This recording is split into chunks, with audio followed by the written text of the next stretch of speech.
கர்த்தர் நல்லவர், அவருடைய கிருபை என்றும் உள்ளது. ஆமென்.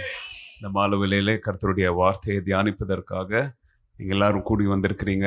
ஆண்டவரே, எங்களோட நீங்கள் பேசுங்க அப்படின்னு சொல்லி ஒரு கற்றுக்கொள்ளுகிற தாழ்மையில் இருதயத்தோடு அமர்ந்திருந்தோன்னா பரிசுத்த ஆவியானவர் நம்மோடு பேசுவார் இன்னைக்கு. ஆமென். ஹல்லேலூயா, ஹல்லேலூயா. நம்ம இந்த உலகத்தில் எல்லாரும் பேஷன் வீக் அப்படின்னு சொல்லுவாங்க, அதுக்கிட்ட நெருங்கிக்கிட்டு இருக்கிறோம். அதாவது நெக்ஸ்ட் வீக்லேருந்து பேஷன் வீக் அப்படின்னு சொல்லுவாங்க. அந்த குருத்தோலை ஞாயிறு, அதுக்கப்புறமா ஒவ்வொன்றுக்கும் ஒன்று பேர் வச்சுருக்கிறாங்க. ஆஷ் வெனஸ்டே, என்ன வெனஸ்டே, இதுக்கு மாண்டி தேர்ஸ்டே, குட் ஃப்ரைடே, அது இன்னும் ஓகே கவனிங்க. ஸோ நம்ம ஆண்டவருடைய அந்த மரணம், உயிர் தெழுதல், இதை நாம் என்ன செஞ்சுக்கிட்டு இருக்கிறோம்? கடந்த லெந்து காலங்கள் துவங்கினதுலேருந்தே இதை தான் என்ன செஞ்சுக்கிட்டு இருக்கிறோம், நம்ம ஆராய்ந்து பார்த்துக்கிட்டு இருக்கிறோம். பட் இந்த பேஷன் வீக்கு கிட்ட வரும்போது என்ன அப்ராப்ரியேட்டான ஒரு சப்ஜெக்டில் நம்ம பைபிள் ஸ்டடியை இன்றைக்கி நம்ம கற்றுக்கொள்ளலாம் அப்படின்னு சொல்லி லாஸ்ட் வீக் நான் உட்காந்து தியானிச்சுட்டு இருக்கும் போது ஒரு பர்டிகுலரான ஒரு காரியம் என் மைண்டுக்கு திருப்பி வந்துச்சு. ஏன்னா நான் வாசித்த ஒரு இல்லஸ்ட்ரேஷன் அது அல்லது ஒரு சின்ன ஒரு கதை, ஒரு சம்பவத்திலேருந்து என்ன செஞ்சேன், இந்த பைபிள் ஸ்டடியை நான் உருவாக்கினேன் ஃப்ரம் ஸ்க்ராட்ச்லேருந்து. யூஸ்வலி என்ன செய்வேன், சிச்சுவேஷ்னல் டாபிக்ஸில் படிப்போம். பட் ஒரு சில பைபிள் ஸ்டடீஸ், ஒரு சில இது ஒரு ஐடியாவை, ஒரு தீமை வச்சு அந்த தீம் அரவுண்டு நம்ம என்ன செய்வோம், நம்ம பில்ட் பண்ணி படிப்போம். இன்றைக்கி அப்படிப்பட்ட ஒரு பைபிள் ஸ்டடி. ஏன்னா நான் வாசித்த ஒரு சம்பவம் அப்படிப்பட்ட ஒரு சம்பவத்திலேருந்து. ஒரு விவசாயி அவர் மரிப்பதற்கு முன்பதாக, அவர் சாவுறதுக்கு முன்பதாக அவருடைய 2 பசங்களையும் கூப்பிட்டு, 2 பையன்களையும் கூப்பிட்டு, 2 பேருடைய கையிலையும் கொஞ்சம் விதைகளை கொடுத்தார். யாரும் அவர் விவசாயி தானே, அதனால் கொஞ்சம் தானியங்கள், விதைகளை 2 பையங்க கையிலையும் கொடுத்து சொன்னாராம், ஏன்பா நமக்கு சோறு போடுறது எது தான், இந்த பூமி தான் நமக்கு சோறு போடுது. அதனால் நான் செத்தா கூட என்ன செய்யக்கூடாது, நீங்கள் இந்த பூமியை பராமரிக்கிறது, இந்த பூமியில் விதைகளை விதைத்து இந்த பூமியிலேருந்து அறுவடை செஞ்சு, அதாவது மத நம்பிக்கையினர் சொல்கிற மாதிரி இதுதான் நம்ம கடவுள், அதனால இதை நீ நல்லா பார்த்துக்கிட்டா அது உன்னை என்ன செய்யும், நல்லா பார்த்துக்கும். வாழ்நாள் முழுசும் நீ இதுக்கு சோறு போட்டால் அது உனக்கு வாழ்நாள் முழுசும் என்ன போடும், சோறு போடும் அப்படின்னு சொல்லிட்டு என்ன பண்ணிட்டார், சேர்த்துட்டார் வயசான காலத்தில். அப்போது 2 பசங்களும் கையில் இருக்கிற அந்த விதைகள், அந்த தானியங்களை என்ன செஞ்சாங்க, வச்சுக்கிட்டு அவங்க வாழ்க்கையை துவங்கினாங்க. ஒருத்தன் என்ன செஞ்சான், அந்த விதைகள் அப்படியே பார்த்தான். அப்படியே பார்த்தோன்னே, அது வரைக்கும் அப்பா கஷ்டப்பட்டு எல்லாம் வேலை செஞ்சார், உழந்தார், தானியங்களை விதைச்சார், அறுவடை செஞ்சார், நல்லா சாப்பிட்டானுங்க.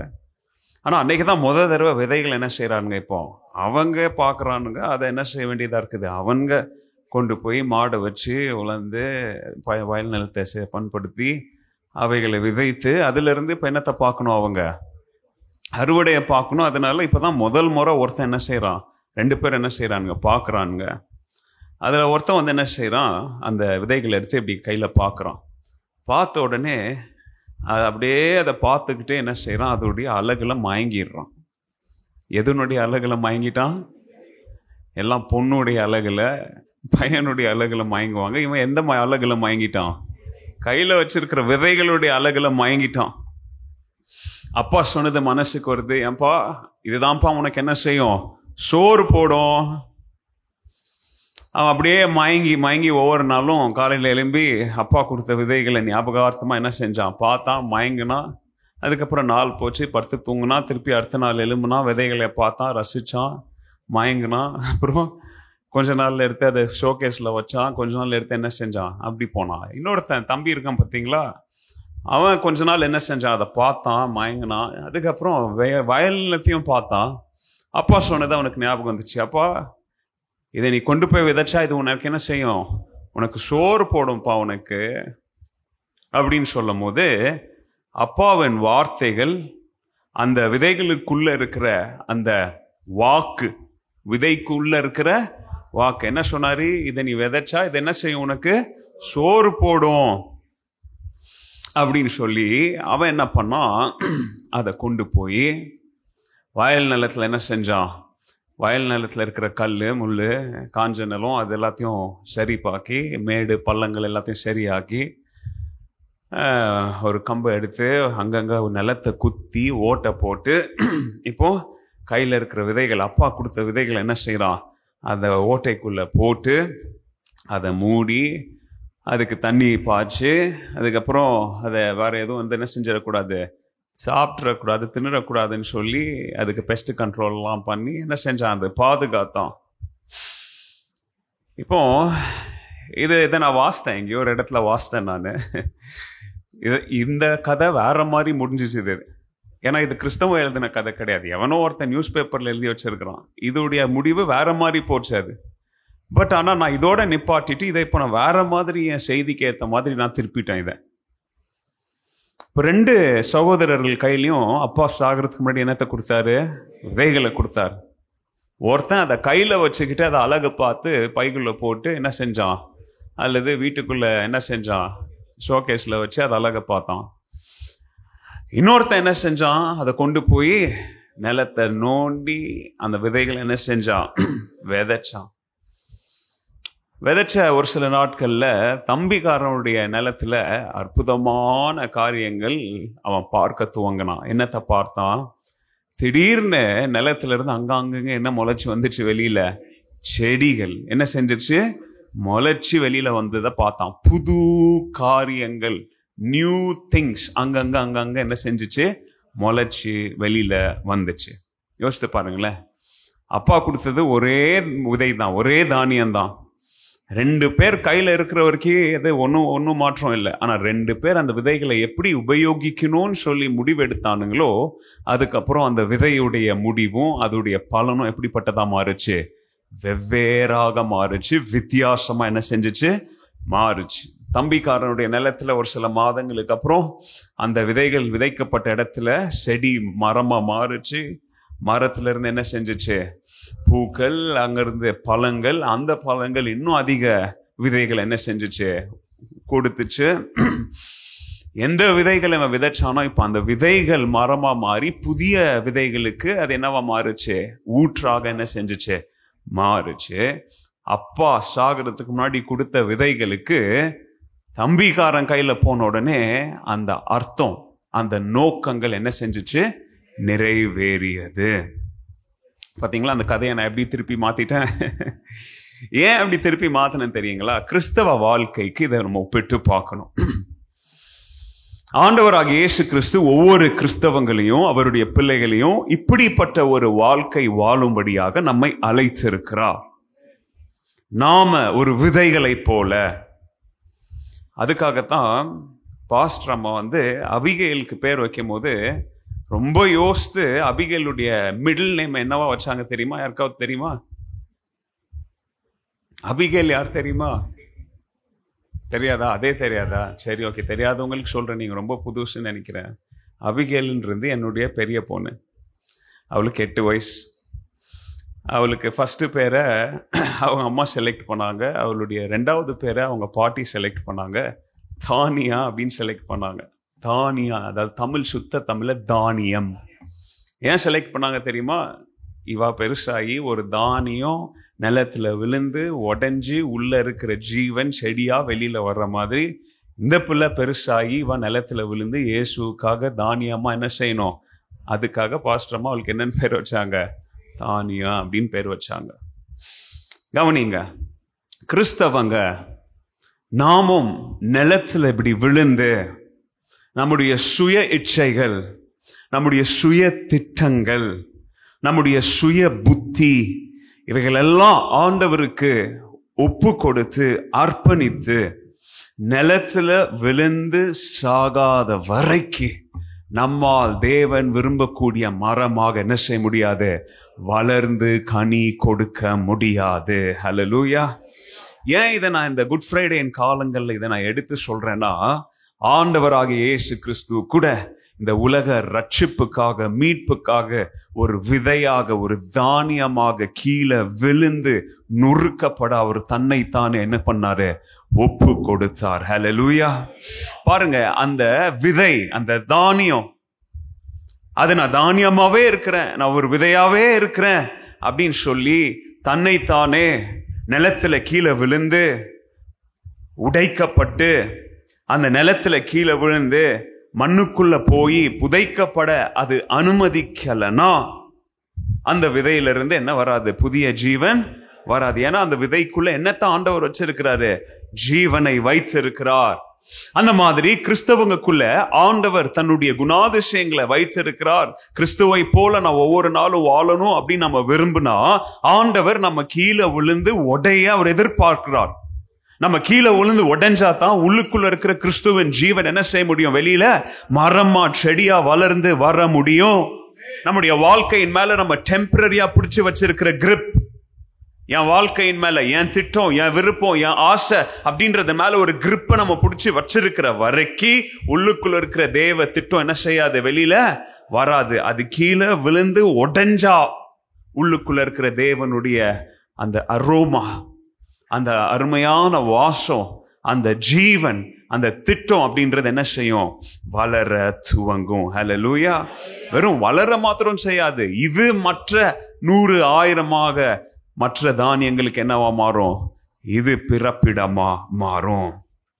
ஆண்டவராக இயேசு கிறிஸ்து நாம் அவரை பின்பற்றுகிற விதத்துல அவரை பின்பற்றணும்னா அந்த கான்செப்ட் ஆண்டவர் எப்படி சொல்றார் தெரியுமா? முதல்ல நீ உனக்கு சாவு. அதாவது ஜீவிக்கணும்னா முதல்ல உனக்கு நீ என்ன செய்? மரிக்கணும். உங்களுடைய சுயத்திற்கு என்ன செய்யணும்? நீங்க மரிக்கணும். அப்படி நீங்க உங்க சுயத்துக்கு மறிச்சிட்டீங்கன்னா, கவனிங்க, ஒரு விதை சுயத்துக்கு மறிச்சிருச்சுன்னா, அதாவது கொண்டு போய் மண்ணை தோண்டி உள்ள புதைக்கப்பட்டது அப்படின்னு சொல்லி அதற்கு அனுமதி கொடுத்தா, உள்ள உடைக்க அனுமதி கொடுத்தா, மரித்தா, உள்ளுக்குள்ள இருந்து புதிய ஜீவன் எப்படி வரும் தெரியுங்களா? இயேசு கிறிஸ்துவின் உயிர்த்தெழுதலின் வல்லமை நிமித்தம் நாம சுயத்துக்கு மரிக்கும் போது உள்ளுக்குள்ள இருந்து இயேசுவின் உயிர்த்தெழுதலின் வல்லமை புது ஜீவனா வெளியில வரும். ஹல்லேலூயா. நீங்களே உடைஞ்சி புள்ள இருந்து புது ஜீவன் வெளியில வராது. நீங்க உடையணும். உள்ளுக்குள்ள இருந்து இயேசு கிறிஸ்துவின் உயிர்த்தெழுதலின் வல்லமை என்னவா வெளியில வரும்? புது ஜீவனா வெளியில வரும். ஹல்லேலூயா. அதனாலதான் இந்த குட் ஃப்ரைடே காலங்கள்ல, இந்த பேஷன் சீசன்ல, நாம குட் ஃப்ரைடேக்கு ஆயத்தப்படுகிற இந்த காலகட்டத்துல இயேசு கிறிஸ்துவின் அந்த சாக்ரிஃபிஷியல் டெத், அவருடைய அந்த தியாக மரணம், இது எல்லாமே எதை நோக்கி நம்மள பாயிண்ட் பண்ணணும் தெரியுங்களா?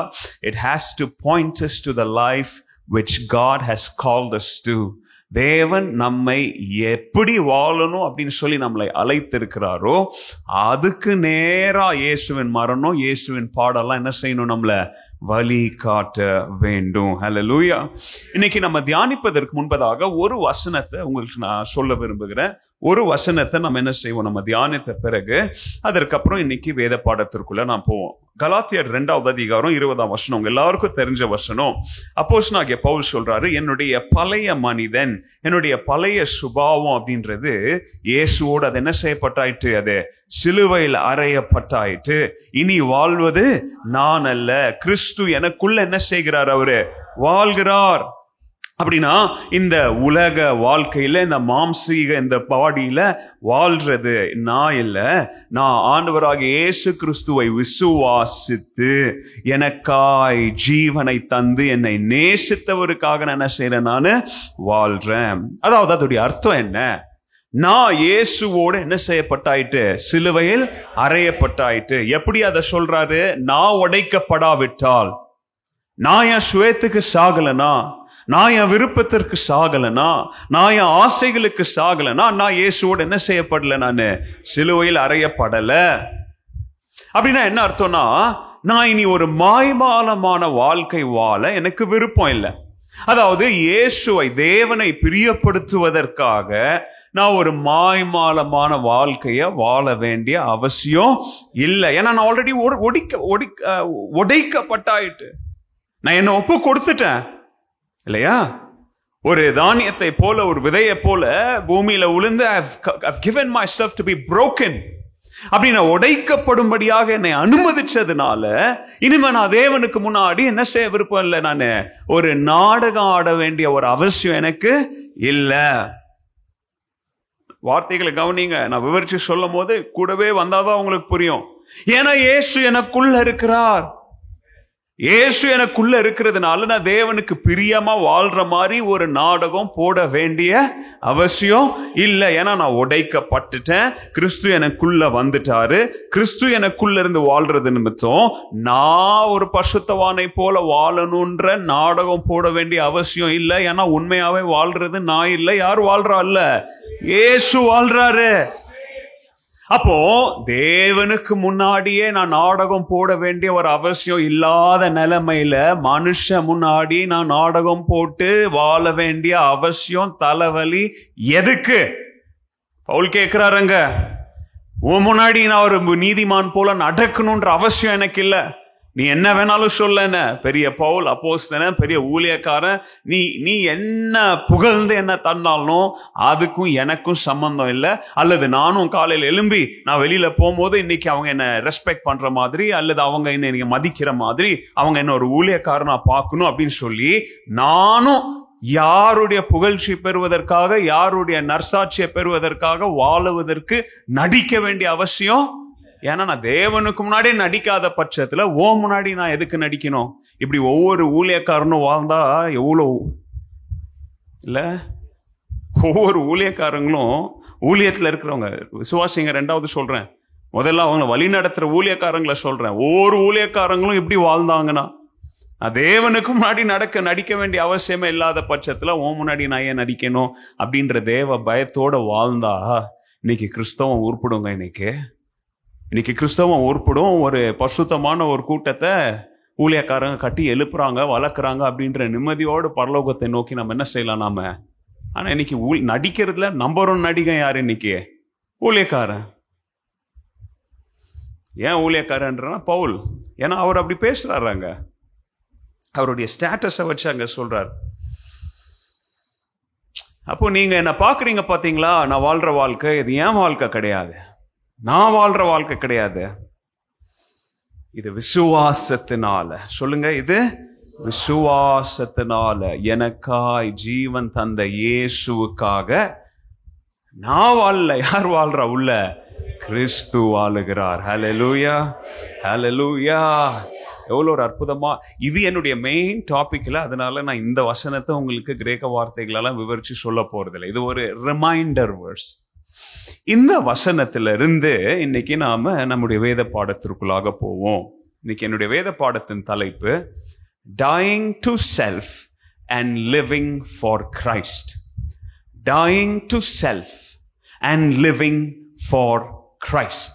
சுயத்திற்கு மரித்து கிறிஸ்துவுக்காக வாழுங்கள். சுயத்திற்கு மரித்து கிறிஸ்துவுக்காக என்ன செய்யுங்க? வாழுங்க.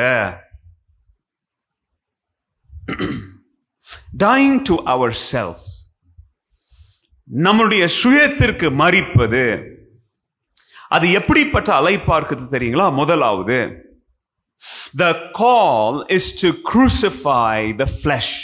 சுயத்திற்கு மரிப்பது அப்படின்னா இன்னைக்கு 3 அழைப்பை குறித்து சொல்ல போறேன். 3ஐயும் சொல்ல முடியுமான்னு எனக்கு தெரியல, பட் டைம் இருக்கிற வரைக்கும் நம்ம பார்ப்போம். முதலாவது அழைப்பு, என்னுடைய மாம்சத்தை சிலுவையில் அறையும்படியான ஒரு அழைப்பு. எப்படிப்பட்ட அழைப்பு? என் மாம்சத்தை சிலுவையில் அறையும்படியான ஒரு அழைப்பு. லூக்கா 9வது அதிகாரம் 23வது வசனம் ஆண்டவர் இப்படியா சொல்றாரு. அவர் அப்படி பிரசங்கித்துட்டு இருக்கும் பொழுது பெரிய திரள் கூட்டமான ஜனங்கள் வந்தாங்க. அப்போ இயேசு அவங்களை பார்த்து சொல்றாரு, இங்க இருக்கிற யாராவது என்னை பின்தொடர்ந்து வர வேண்டும் என்றால், நீங்க யாராவது ஒருத்தர் என்னுடைய சீஷனா, அதாவது என்னை பின்தொடர்ந்து என்னை ஃபாலோ பண்ணி வரணும்னா, முதலாவது நீங்க உங்களுடைய துன்மார்க்க வழிகளை விட்டு திரும்பி உங்களுடைய சிலுவையை சுமந்து, அனுதின சிலுவையை சுமந்து என்னை பின்தொடர்ந்து என்ன செய்யணும்? நீங்க வர வேண்டும். அதாவது ஆண்டவர் கிறிஸ்தவ வாழ்க்கைக்கு ஒரு அழைப்பை கொடுக்கும் போது what you can expect அப்படின்றத அங்க சொல்றார். அதாவது ஒரு புது வேலையில போய் யாராவது சேரும் போது அவங்களுக்கு சொல்லுவாங்க, அவங்களுடைய எக்ஸ்பெக்டேஷனை சொல்லுவாங்க. இவங்க முதல்ல அவங்க எக்ஸ்பெக்டேஷனை சொல்லுவாங்க. ஏன்பா நீ காலையில் எத்தனை மணிக்கு வரணும், எத்தனை மணிக்கு போகணும், உனக்கு மாச சம்பளம் இவ்வளோ, நீ இதெல்லாம் செய்யணும், இதெல்லாம் செய்யக்கூடாது அப்படின்னு சொல்லி ஒரு லிஸ்டா சொல்லிட்டு சொல்லுவாங்க. கம்பெனி உங்ககிட்ட இருந்து என்னத்தை எதிர்பார்க்குது? இப்ப நான் சொன்ன எல்லாத்தையும் எதிர்பார்க்குது. அப்புறம் கடைசியில கேட்பாங்க, உனக்கு என்ன எதிர்பார்ப்புகள் இருக்குது? கேட்பாங்களா இல்லையா? உனக்கு ஏதாவது கேள்விகள் இருக்கா? உனக்கு ஏதாவது எதிர்பார்ப்புகள் இருக்குதா? அப்பதான் சொல்லுவான், ஏங்க இந்த சம்பளம் பத்தாதுங்க, ஒரு 10,000 ரூபாய் என்ன செய்யுங்க கூட்டித்தாங்க. ஏங்க இந்த ஷிஃப்ட் முடியாதுங்க, எனக்கு 2 பிள்ளைங்க இருக்கிறாங்க, அதனால எனக்கு டேஷ். இப்போ அவன் எதிர்பார்ப்ப சொல்றான், அவன் எதிர்பார்ப்ப சொல்றான். ஆனா இங்க இயேசு உன் எதிர்பார்ப்ப நான் எதிர்பார்க்க விரும்பல. ஏன்னா கிறிஸ்தவ வாழ்க்கையில உனக்கு சாய்ஸ் கொடுத்தா நீ ஊர்ல இருக்கிற எல்லாத்தையும் இழுத்துட்டு வந்துருவ. அதனால நான் ஒரே ஒரு சாய்ஸ் தான் உனக்கு கொடுக்குறேன். அதாவது என்ன பின்தொடர்ந்து வரணும்னா, என்ன நீங்க ஃபாலோ பண்ணணும்னா, நான் உங்ககிட்ட எதிர்பார்ப்பது இதுதான். என்ன எதிர்பார்க்கிறாரு? இதுதான் நீ எக்ஸ்பெக்ட், இதுதான் நான் உங்ககிட்ட இருந்து எதிர்பார்க்கிறேன். நீ என்ன பின்தொடர்ந்து வந்தா நீயும் இதை தான் என்ன செய்யணும்? எதிர்பார்க்கணும். ஒரே எதிர்பார்ப்பாங்க. ஏசுடைய ஃபார்முலா கொஞ்சம் வித்தியாசமான ஃபார்முலா. இங்க ஏன் எதிர்பார்ப்பு உன் எதிர்பார்ப்பு இல்ல. இங்க ஒரே எதிர்பார்ப்பு. அந்த ஒரே எதிர்பார்ப்பு என்னுடைய எதிர்பார்ப்புமா இருக்கணும். அந்த ஒரே எதிர்பார்ப்பு உங்களுடைய எதிர்பார்ப்புமா இருக்கணும். என்னது? யாரெல்லாம் என் பின்னாடி வர விரும்புறீங்களோ நீ என் பின்னாடி நடந்து வரணும். அதான் அந்த வசனத்துடைய அர்த்தம். என்னது? நீங்க யார் பின்னாடி நடந்து வரணும்? இயேசுவின் பின்னாடி நடந்து வரணும். நான் இயேசுவை பின்பற்றுகிறேன்னு சொல்லி இயேசுக்கு முன்னாடி ஓடக்கூடாது. என்ன செய்யக்கூடாது? வேடிக்கையா இருக்குல்ல? நான் இயேசுவை சொல்றது என்னது? நான் இயேசுவை பின்தொடர்ந்து வரேன்னு சொல்லிட்டு இயேசு வர்ற ஒரு அடி எடுத்து வைக்கிறதுக்கு முன்னாடி இவன் 10 அடி எடுத்து ஓடுறானா? இவன் இயேசுவை பின்தொடர்ந்தவனா? இயேசுவுக்கு முன்னோடியா ஓடுறவனா? ஆண்டவர் சொல்ல, கிறிஸ்தவ வாழ்க்கையில் எனக்கு முன்னோடி வேண்டாம். நான் தான் வெற்றி கொடியை பிடிச்சி சாத்தானை ஜெயிச்சு முன்னாடி படைத்தலைவனா போக வேண்டியவன் நான் தான். நீ ஏன் பின்னாடி வரணும்? கிறிஸ்தவ வாழ்க்கையில யார பின்தொடரணும்? என்ன பின்தொடர்ந்து வரணும்? You have to let me be the leader. கிறிஸ்தவ வாழ்க்கையில நிறைய பேருடைய பிரச்சனை என்ன தெரியுங்களா? இயேசுவை பின்தொடர்கிறேன்னு சொல்லி இவங்க இயேசுவுக்கு ஐடியா கொடுப்பாங்க. ஆண்டவரே இப்படியெல்லாம் ஜெபம் பண்ணியிருக்கிறேன், இது உங்களுக்கு ஆப்ஷன் 1, இது உங்களுக்கு ஆப்ஷன் 2, ஆண்டவரே உங்களுக்கு 3வது ஆப்ஷன், நீங்க ஏதாச்சும் ஒன்று சூஸ் பண்ணுங்க. ஆண்டவர் சொல்றாரு, கிறிஸ்தவ வாழ்க்கையில நான் சொல்றத நீ செய்ப்பா, நான் என் விருப்பத்தை நீங்க என்ன பண்ணுங்க. சொல்றோமா இல்லையா? இன்னைக்கு எவ்வளோ பேர் நம்ம இந்த தப்புகளை பண்றோம். ஆண்டவரே எனக்கு இதை செஞ்சிருங்களேன், இந்த பொண்ணை கல்யாணம் பண்ணி கொடுத்துருங்க, இந்த வேலையை வாங்கி கொடுத்துருங்க, எங்களுக்கு இங்க போஸ்டிங் வேணும், எங்களுக்கு அது வேணும், எங்களுக்கு இது வேணும். நீங்க ஆண்டவர் சார் வாயை மூடு, முதல்ல அமைதியாரு. என்ன பின்தொடரணும்னா முதல்ல நான் உனக்கு முன்னாடி போறேன். ஏன்னா உன் வாழ்க்கையில எது நல்லது எது கெட்டதுன்னு சொல்லி உனக்கு தெரியாது. யாருக்கு தான் தெரியும்? எனக்கு தெரியும் இல்லையா? இங்கே ஊருக்கு போறீங்க, ஃபார் எக்ஸாம்பிள் இன்னைக்கு நைட்டு, நாளைக்கு இப்போ சம்மர் வருது, எல்லாரும் என்ன செய்கிறாங்க? எல்லாம் ஊர் சுற்றுறாங்க, ட்ரிப்பு போகிறாங்க, டூருக்கு போகிறாங்க. அப்படி நீங்கள் எங்கேயோ டூருக்கு போகிறேன்றது முடிவு எடுத்துருக்கீங்கன்னு வச்சுக்காங்க. எங்கே போகிறாங்க எல்லாரும் சம்மர் சீசனில்? எனக்கு தெரியல. ஊட்டிக்கு போகிறாங்க. ஊட்டிக்கு போகிறீங்க நீங்கள் தான். ஊட்டிக்கு டிக்கெட் எடுத்துட்டீங்க பஸ்ஸில். நைட்டு போய் டிக்கெட்டு எங்கே சாந்தி நகரில் ஏற சொல்கிறான். அங்கே நிற்கிறீங்க.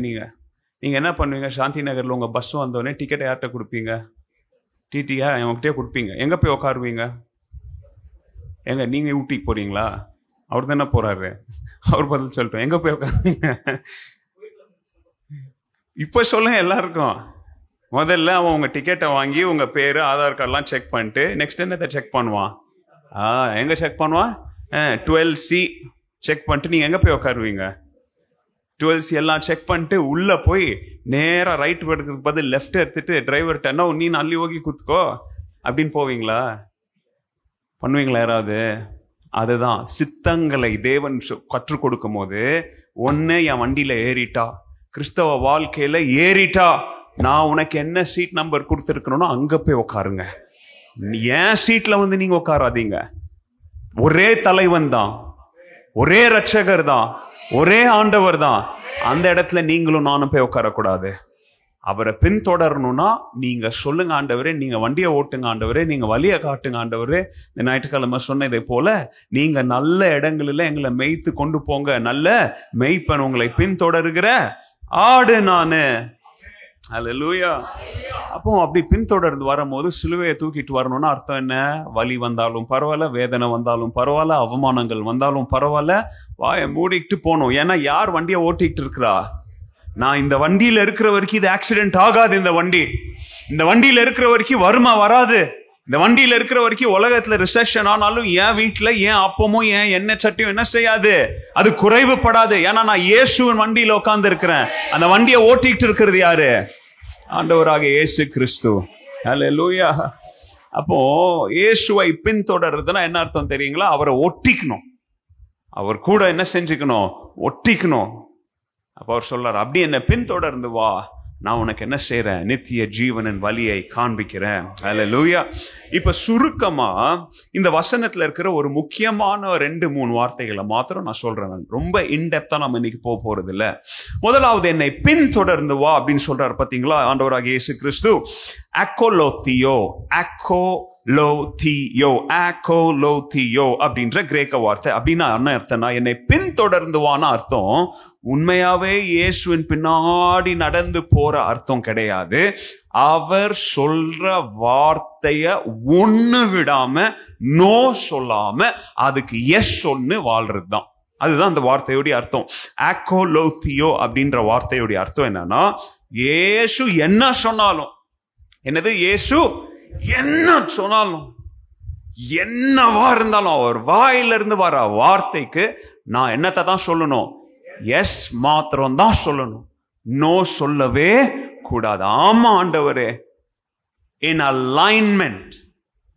அவர் வார்த்தை இப்படி போகுதுன்னா கூடவே நான் போகணும், டிராவல் பண்ணணும். அவர் வார்த்தை எங்க போகுது, நான் இங்க போனேன்னா அது அலோகோத்தியோ இல்ல. அவர் எங்க போறாரோ, எங்க கூட்டிட்டு போறாரோ, பெரிய பள்ளத்துக்குள்ள போறாரா, ஐயோ அப்படின்னு பயப்படக்கூடாது. ஏன்னா வண்டி அவர் ஓட்டுறாரு, நீங்க அமைதியா உட்காருங்க. அவர் போற இடத்துக்குலாம் பின்னாடி என்ன செய்யுங்க, போங்க. இதை செய்யாதேன்னு சொன்னா செய்யக்கூடாது, அவ்வளவுதான். ஆண்டவரே இதை செய்யலனா, இப்போ பண்ணலனா, அந்த கவலை உங்களுக்கு வேண்டாம். ஏன்னா அப்படி சொன்னீங்கன்னா நீங்க அதை பிடிச்சி வச்சுக்கிட்டு இருக்கிறீங்க. விதை என்ன செய்ய மாட்டீங்க, உடைய விட மாட்டீங்க. நிலத்துல விழ என்ன செய்ய மாட்டீங்க, அனுமதிக்க மாட்டீங்க. ஆண்டவர் சொல்லும் போது கண்ணை மூடிட்டு சொல்லணும், ஆண்டவரே எஸ். எங்க நான் சொல்லல, பைபிள் சொல்லுது. அதுக்கு தான் உங்களுக்கு விவரிச்சு சொல்லிட்டு இருக்கிறேன் அந்த வார்த்தையின் அர்த்தத்தை. It is a continuous lifelong journey of discipleship. அதாவது சீடத்துவத்தின் வாழ்க்கை. அதாவது கடைசி வரைக்கும், சாகிற வரை, சாவும் போது கூட ஆமா ஆண்டவரேன்னு சொல்லிட்டு சத்தாதான் அவருடைய சித்தத்தை நம்ம பின்தொடர்றதா அர்த்தம். என்னது, சாகும் போது கூட இல்லையா? எத்தனை மிஷனரி கதைகளை சொல்லியிருக்கிறவங்களுக்கு சொல்லியிருக்கிறேன்னா இல்லையா? இந்த வாரம் ஞாயிற்றுக்கிழமை நமக்கு என்ன சண்டே, மிஷன் சண்டே இல்லையா? 2வது ஆராதனைக்கு யாரெல்லாம் வர போறீங்க? 2வது ஆராதனைக்கு வர போறவங்களுக்கு ஒரு ஸ்பெஷல் ட்ரீட் இருக்கு. என்னன்றத 2வது ஆராதனையின் முடிவில் உங்களுக்கு சொல்றேன். 2வது ஆராதனைக்காரன் அப்படின்னா ஃபர்ஸ்ட் ஆராதனைக்காரங்க என்ன செய்யணும், நீங்க ஃபர்ஸ்ட் ஆராதனைக்கும் வாங்க, வீட்டில் போய் சாப்பிட்டுட்டு 2nd ஆராதனைக்கும் வந்தீங்கன்னா உங்களுக்கு அந்த ஸ்பெஷலான ட்ரீட் காத்துக்கிட்டு இருக்குது. அதனால டோன்ட் மிஸ் இட். எத்தனை மிஷனரி கதைகளை சொல்லும் போது கடைசியில அவன் பிள்ளைய கொன்னுட்டான், பையனை கொன்னுட்டான், பொண்ணை கொன்னுட்டான், எவ்வளோ கதைகளை சொல்றோம். உலகம் என் பின்னே சிலுவை பாடிக்கிட்டே செத்தாங்க. அவன் சும்மா சாவுல, எப்படி செத்தான், பாடிக்கிட்டே செத்தான். எத்தனை பேரை நம்ம ரத்த சாட்சிகள் ஒவ்வொருத்தரையா சொல்லும் போது, அதான் கடைசி சாவும் போது கூட ஆண்டவருக்கு எஸ் சொல்லிட்டு செத்தான் அவன். அதுதான் ஃபாலோ ஜீசஸ். சாவும் போது கூட சரி எதையா தப்பிச்சிடலாமே, இந்த நேரத்தில் அட்லீஸ்ட் உயிர் பிழைச்சு, ஆண்டவரே நான் உயிரோட இருந்தா தானே நிறைய பேருக்கு சாட்சி சொல்ல முடியும், நான் உயிரோட இருந்தா தானே மிஷனரி பண்ணி செய்ய முடியும். அதனால இந்த ஒரு தடவை மாத்திரம் நான் உங்களை மறுதரிக்க மாதிரி நடிக்கிறேன், அதுக்கப்புறம் நான் இதோட 10-100 பேரை உங்களுக்காக ஆதாயம் பண்றேன்னா இது திருட்டு வேலை. இது சாவும் போது கூட இயேசுக்கு எஸ் சொல்றான், அவன் தான் ரத்த சாட்சி. அதை தான் ஆண்டவர் சொல்றார், என்னை பின்தொடர்ந்து வரணும்னா என் வார்த்தைகளுக்கு நோ சொல்லக்கூடாது, கடைசி வரைக்கும் மரண பரியந்தம். இந்த வார்த்தை எழுதி வச்சுக்காங்க, என் அடிச்சுவடுகளில், in my footsteps. அதுதான் அந்த வார்த்தையுடைய அர்த்தம். the most important essence of that word. அப்படின்னா இயேசுவின் அடிச்சுவடுனா என்ன தெரியுங்களா? இயேசுவின் அடிச்சுவடு எதை நோக்கி இருந்துச்சு? சிலுவையை நோக்கி, மரணத்தை நோக்கி. அப்ப நீங்களும் நானும் சிலுவையின் மரணத்தை நோக்கி போக வேண்டிய சூழ்நிலை இருந்தாலும், ஆண்டவரே என் ஆண்டவரே நோ அப்படின்லாம் சொல்லிட்டு போக கூடாது. எஸ் எஸ் எஸ், உங்க சித்தம் என் சித்தம், உங்க சித்தம் என் சித்தம்னு சொல்லிக்கிட்டு போறவன் தான் யாரு? சீஷன். அடுத்து அங்க சொல்றாரு, உங்களையே நீங்க வெறுத்து ஆர்னியோமை.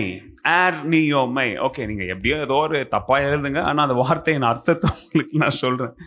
அப்படின்னா என்ன அர்த்தம் தெரியுங்களா? டு டினை யுவர் செல்ஃப் அப்படின்னா ஆண்டவர் என்ன சொல்றாருன்னா, இந்த வார்த்தையை உங்களுக்கு அன்னைக்கு நான் சொன்னேன். நான் ஒரு முடிவை எடுக்கிறதுக்கு முன்னாடி எதர்ச்சியா இல்ல, வேணும்னே என்ன சொல்லி கொடுத்தேன் உங்களுக்கு, கான்சியஸா இதுதான் எனக்கு வேணும் இல்ல. அப்படி நிறைய பேர் வாழ்க்கை இழந்துட்டு இருக்கிறாங்க. இதுதான் எனக்கு வேணுங்க, நான் இந்த பையனை தான் கட்டுவேன், இந்த பொண்ணை தான் என்ன செய்வேன், கட்டுவேன், அதுதான் வேணும்னு பிடிவாதம். அந்த பிடிவாதத்துல நிறைய பேர் வாழ்க்கை என்ன செஞ்சுட்டு இருக்கிறாங்க, நாசமாக்கிட்டு உக்காந்துட்டு இருக்கிறாங்க. ஆனா இங்க இயேசு சொல்றாரு, உன்னை நீயே வெறுக்கணும்னா பிடிவாதமா, சும்மா இல்ல, என்னது பிடிவாதமா உங்களுடைய விருப்பங்களை, உங்களுடைய கனவுகளை, உங்களுடைய செயல்களை, உங்களுடைய விருப்பங்களை, உங்களுடைய விருப்பம்னா இப்போ செய்யற விருப்பம், கனவுனா வாழ்நாள் முழுசும் என்னைக்காச்சும் ஒரு நாள் என்ன பண்ணிடணும், இதை தின்னுறணும், இங்க போயிடணும், இதை அடைஞ்சிடணும், ஆம்பிஷன் அல்லது யோர் ஆக்ஷன்ஸ், உங்களுடைய செயல்களை கவனிங்க. உங்களுக்கு ஸ்டாண்டர்டா என்னமோ இருக்கு. ஸ்டாண்டர்ட்னா என்னது? இந்த மாதிரி செய்யுங்க. அதை பார்த்துட்டு இப்போ உங்ககிட்ட இருக்கிறத நீங்க மாத்தணும். என்னது? உங்ககிட்ட இருக்கிறத நீங்க மாத்தணும். ஃபார் எக்ஸாம்பிள் ஊட்டி, அதே எக்ஸாம்பிள் எடுத்துக்காங்க. ஊட்டிக்கு போயிட்டு இருக்கிறீங்க, நீங்க ஒரு பஸ்ல போயிட்டு இருக்கிறீங்க, இன்னொரு பஸ் போயிட்டு இருக்குது. உங்க பஸ் டிரைவர் பாதியில வந்து சொல்றான், யாருக்காவது ஜிபிஎஸ் ஒர்க் ஆகுதான்னா கேட்டா எப்படி இருக்கும் உங்களுக்கு? இன்னைக்கு தாங்க ஃபர்ஸ்ட் டைம் நான் வண்டி ஓட்டுறேன் நான் சொன்னா எப்படி இருக்கும் உங்களுக்கு? சரி, எப்படியோ போறீங்க, அப்படியே காடு மேடு பள்ளங்கள் அப்படிலாம் போயிட்டு இருக்கும்போது அங்க ஒரு பஸ், அது ஃபாஸ்டா சினிமா பாட் போட்டு அடிச்சுட்டு போயிட்டே இருக்கிறான். அந்த பஸ்ஸை பார்த்தாலே அது 30 வருஷம் சர்வீஸ்ல இருக்கிற மாதிரி இருக்குது. நீங்க தான் ஜன்னல் பக்கத்துல உட்காந்து, எங்கண்ணா போறீங்கன்னா, ஊட்டி போறேன்ப்பா அப்படின்றான், சொல்லிட்டு போயிட்டே இருக்கிறான். அப்போ உங்க பஸ் டிரைவர் என்ன செய்யணும்?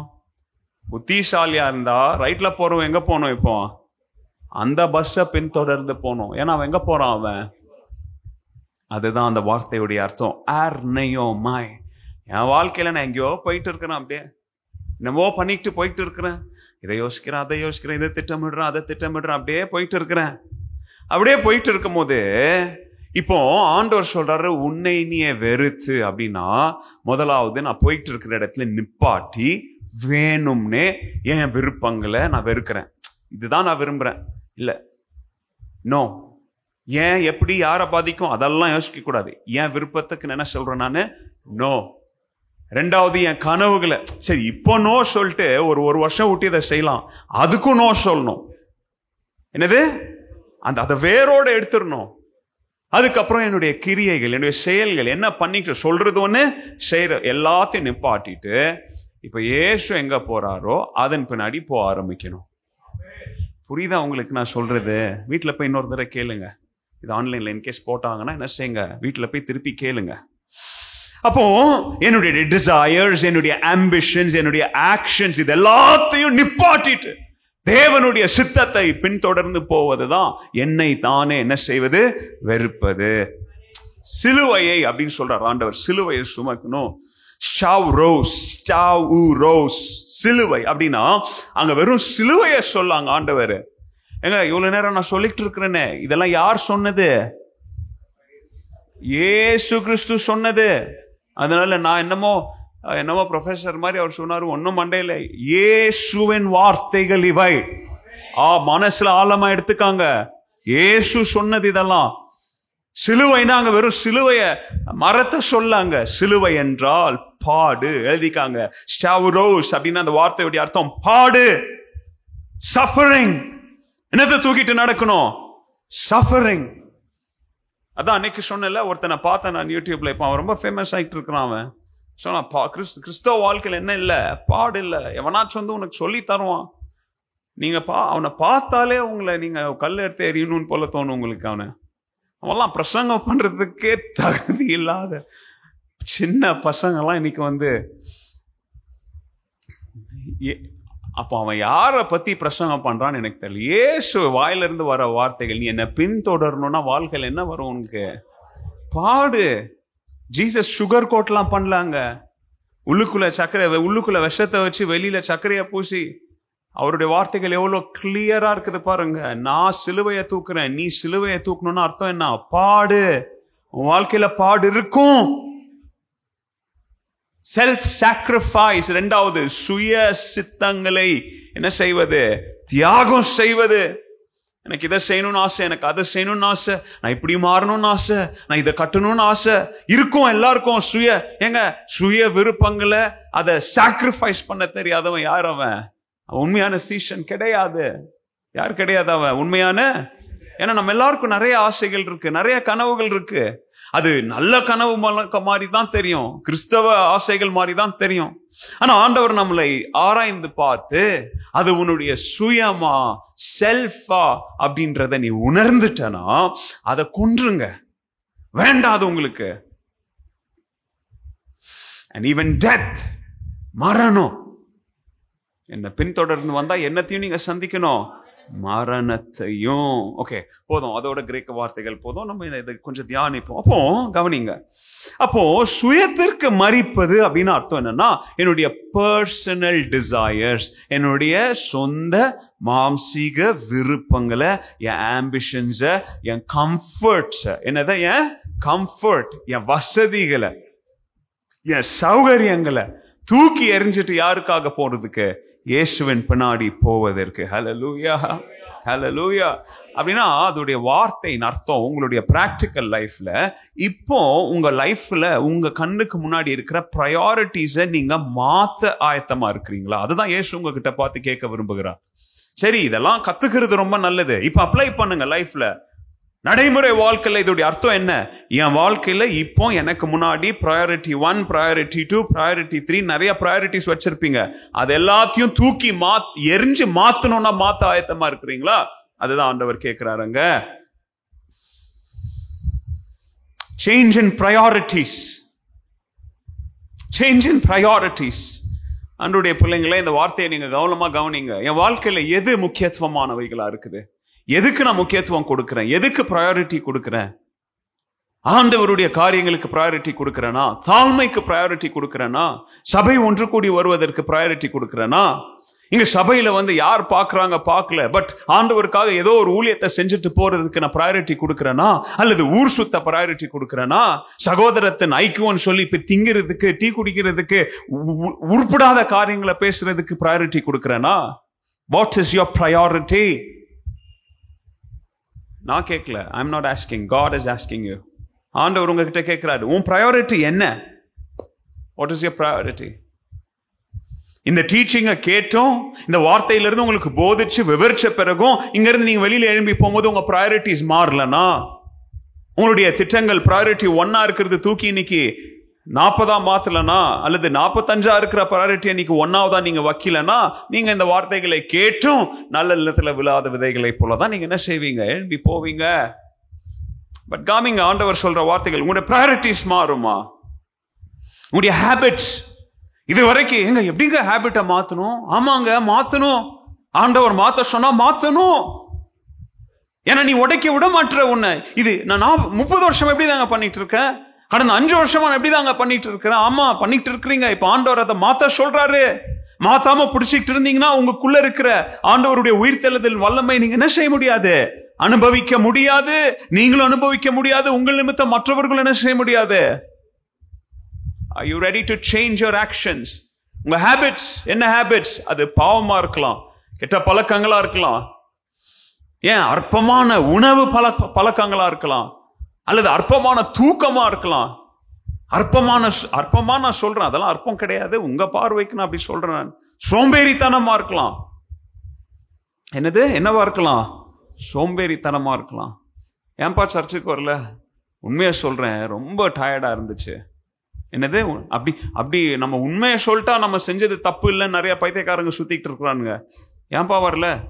இல்ல, கொஞ்சம் உடம்புக்கு முடியாம இருந்துச்சு, கொஞ்சம் உடம்புக்கு முடியாம இருந்துச்சுப்பா, அதனால உன் பாவத்தை நான் மன்னிக்கலன்னு ஆண்டவர் சொன்னா, ஆணி அடிக்கும் போது கொஞ்சம் வலிச்சிச்சு, அதனால உன் பாவத்தை மாத்திரம் என்ன செய்ய முடியல, என்னால சுமக்க முடியலப்பா அப்படின்னு ஆண்டவர் சொன்னா. அவன் அடிக்கும் போது முதுகெலும்பு கிழிஞ்சிருச்சுப்பா, அதனால கொஞ்சம் அசௌகரியமா இருந்துச்சு, அதனால என் தழும்புகளால நீ சுகமாவன்னு சொன்ன, அதுல உன்ன மாத்திரம் என்ன செஞ்சுட்டேன், வெளியில எடுத்துட்டேன் ஆண்டவர் சொன்னா. அப்போ உன் ஹேபிட்ஸ் என்ன இன்னைக்கு? What are your habits? எங்க ஒரு ஃப்ளைட்டை பிடிக்கணும்னா நைட்டெல்லாம் நைட் டியூட்டி பண்ணிட்டு காலையில் 4 மணி ஃப்ளைட்டு பிடிக்கணும்னா அதுக்கேற்ற மாதிரி அலாரம் வைக்க தெரியுது, அதுக்கேற்ற மாதிரி சுடு தண்ணி எடுத்து வச்சு குளிச்சு நேரத்தோட ஏர்போர்ட்டு கூட தெரியுது, ரயில்வே ஸ்டேஷன் கூட தெரியுது. ஆனால் ஏன் நீ சர்ச்சுக்கு வரல? இல்லை நைட் டியூட்டி பண்ணிட்டேன். உன் ப்ரையாரிட்டிஸ் பார்த்தியா எங்கே இருக்குன்னு? உன் ஆட்டிடியூட் எங்கே இருக்குன்னு பார்த்துட்டியா? குத்துதா? அதுதான் ஆண்டவருடைய வார்த்தை, குத்தணும். உங்க ப்ரையாரிட்டிஸை நீங்க மாத்த உங்களுக்கு முடியலன்னா நீங்க என்ன சிஷ்ய? நீங்க உங்க ஆக்டிவிட்டிஸ், உங்களுடைய ஆக்ஷன் நீங்க மாத்த விரும்பலன்னா, தியாகம் செய்யலன்னா கிறிஸ்தவ வாழ்க்கையில ஆண்டவருக்காக வாழ முடியாது. அவ்வளவு ஈஸி நினைச்சிட்டீங்களா? எல்லாமே அப்படியே 1 2 3 சொன்னோன்னே அது வந்து ஒரு சேர்ல உட்காடுறோம். என் வாழ்க்கையில நான் நோகாம, என்னது நோகாம மாங்கா நோம்பா, பெங்களூர் பழமொழி எனக்கு தெரியாது, அப்படின்னு நினைச்சிட்டீங்களா? கிறிஸ்தவ வாழ்க்கைனா விலை செலுத்தணும், சரீரத்துல பாடுகள் மத்தியில. ஏன் நாங்களாம் அப்படி வாழல? உங்களுக்கு எங்களை விட உங்களுக்கு யாருங்க நடமாடும் சாட்சிகளா வேணும்? உங்களுக்கு கிறிஸ்தவ வாழ்க்கையிலனா வலிக்கணும்.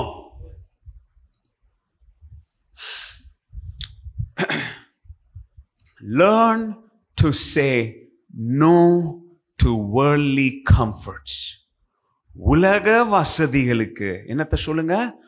உலக வசதிகளுக்கு நோ அப்படின்னு சொல்ல பழகிற கிறிஸ்தவன் தான் உண்மையான சீஷன். அல்லேலூயா. கவனிங்களேன், யுத்தத்துக்குன்னு ஒருத்தன் போறான். யாரு? யுத்த வீரன். யுத்தத்துக்குன்னு போறான், யுத்த களத்துக்கு போறான்.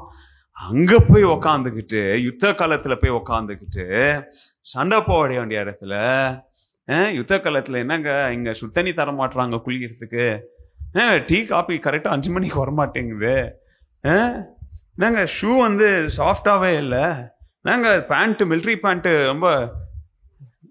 ரொம்ப இதா சொல்ல முடியுமா? இல்ல யுத்த காலத்துல போய் உக்காந்துக்கிட்டு என் கனவு வந்து நான் ஒரு பெரிய கிரிக்கெட் வீரரா ஆகணுங்க. இந்தியா பாகிஸ்தான் சண்டையில செத்துக்கிட்டு இருக்கிறான், உன் கையில கவர்மெண்ட் துப்பாக்கியை கொடுத்து உன்னை சண்டை போடுறதுக்கா. அன்னைக்கு ஒரு கதை சொன்னேன், எங்க சொன்னேன்னு தெரியல, உண்மையா நான் நடந்த கதை. சிலுவைதியான கூட்டங்கள் எங்கேயோ ஒரு இடத்துல சொன்னேன். அதாவது போர் வீரனை காவலுக்கு நிப்பாட்ட வச்சவன் நைட்ல என்ன பண்ணிட்டான்? தூங்கிட்டான். எங்க சொன்ன ஞாபகம் இருக்க? அதுக்கு என்ன தண்டனை சொல்லுங்க? மரணதா, மிலிட்டரி ரூலுங்க அது. அப்படி யுத்தத்துக்கு போன ஒருத்தன் அங்க போய் உட்காந்துக்கிட்டு நான் கிரிக்கெட்டர் ஆகணும்னு ஆசையா இருக்கு, எனக்கு டீ வர மாட்டேங்குது, பிரியாணி திண்டுக்கல் பிரியாணி போட மாட்டுறாங்க அப்படின்னா என்ன ஆவாங்க? ஒருத்தன் துப்பாக்கியை தூக்கிட்டு யுத்தத்துக்கு போனா எல்லாத்தையும் விடணும், எல்லாத்தையும் மறக்கணும்.